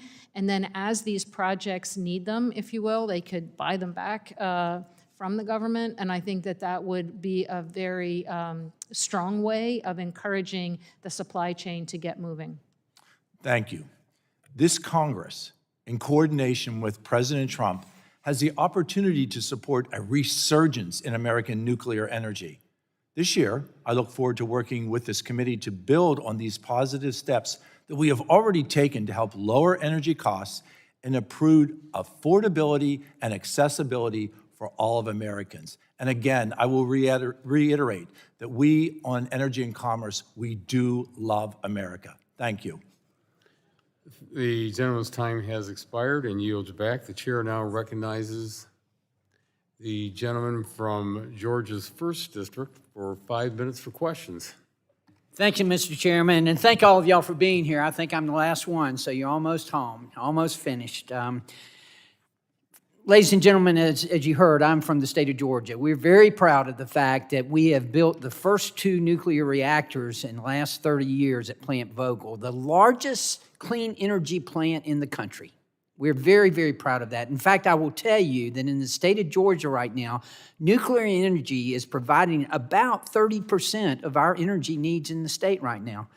And it's anticipated in the next decade, because we have for 12 years in a row been the #1 state in which to do business, it's anticipated that we're probably going to need about 9,500 more megawatts of electricity. And that equates to about 2 Plant Vogtles. So we're going to need a lot more electricity in the state of Georgia as time goes on, and we're preparing for it. And I'm very proud, as I say, of my state and the work that we've done in energy. One of the reasons why we've been the #1 state in which to do business for 12 years in a row is because of the fact that we've had reliable, baseload, affordable energy, and certainly that's important.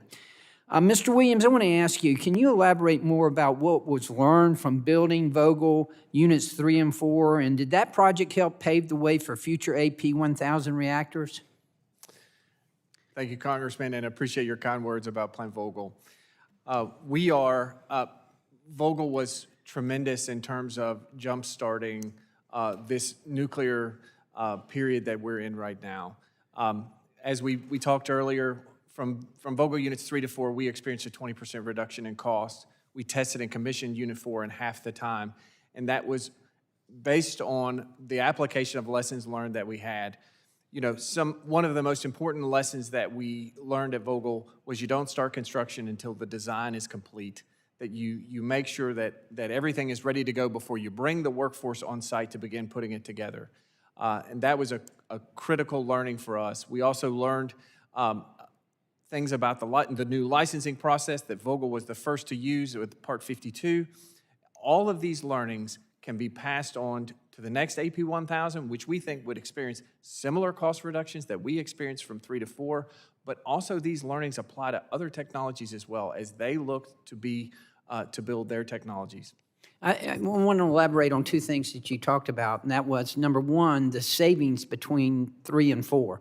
There were significant savings, and the things that we learned between the building of reactor number 3 and reactor number 4 that resulted in significant savings. Is that correct? That's correct. We saved approximately 20% in costs going from Unit 3 to Unit 4. A couple other things I want to mention. First of all, and I think it's interesting to note that I've been told, and I don't think it was in confidence, but I think that it was made public, that really, if we do build more nuclear reactors in the state of Georgia, they are looking more toward the AP1000s as opposed to the small molecular reactors.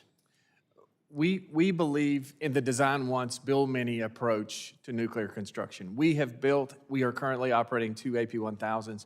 When we look at the technologies that are available to us today, we believe that the best option for our customers and the least cost would be the AP1000 should we choose, and should we mitigate the risk and the barriers that we've laid out here today, should we mitigate those risks, we believe the AP1000 is the right technology. Great. One other thing is that, whereas I obviously appreciate Southern Company and their commitment to this, the EMCs also were committed to this as well, Oglethorpe Power and some of the others in the state of Georgia. So it was truly a collaborative effort and a team effort. That's exactly right, Congressman. There were four owners of that unit, which represents all of the utility customers in Georgia. Obviously, Georgia Power Company with the largest share, Oglethorpe Power Company, the Municipal Electric Authority of Georgia, and the City of Dalton. Good. Last thing, tell me about the federal involvement. How was the federal policies and commitments and guarantees, how important were they? The public-private partnership was critical to building Vogtle. We've talked about the loan programs and the loans that we received that ultimately saved our customers hundreds of millions of dollars. Also, the production tax credits that were available for Vogtle are reducing the cost of those units for our customers today. I would be remiss if I did not mention, because I represent Plant Hatch, and they're in my district, and that also makes up part of the 30% of the power that is generated through nuclear power for the state of Georgia. Again, as you can tell, I'm very proud of our state and what we've done. That's why I waved on to this subcommittee. I'm not a member. I'm a member of the full committee, but not this subcommittee. But I wanted to sing our praises in the state of Georgia and what we've done in nuclear energy. So thank y'all all for being here, and I'll yield back. Thank you very much. The gentleman's time has expired and yields back. And seeing no further members wishing to ask questions, I think you can see from the, even though, first I want to thank you all for your patience when we had the briefing for about an hour and a half, and for you all staying, that you can see that there's a lot of interest in nuclear power and what's going on. So I greatly appreciate it, and thank you for being with us today. Members may have additional written questions for you, and I remind members that they have 10 business days to submit additional questions for the record, and I ask our witnesses to do their best to submit those responses within 10 business days upon receipt of the questions. I ask unanimous consent to insert in the record the documents included on the staff hearing documents list, and without objection, so ordered. And without objection, the subcommittee is adjourned.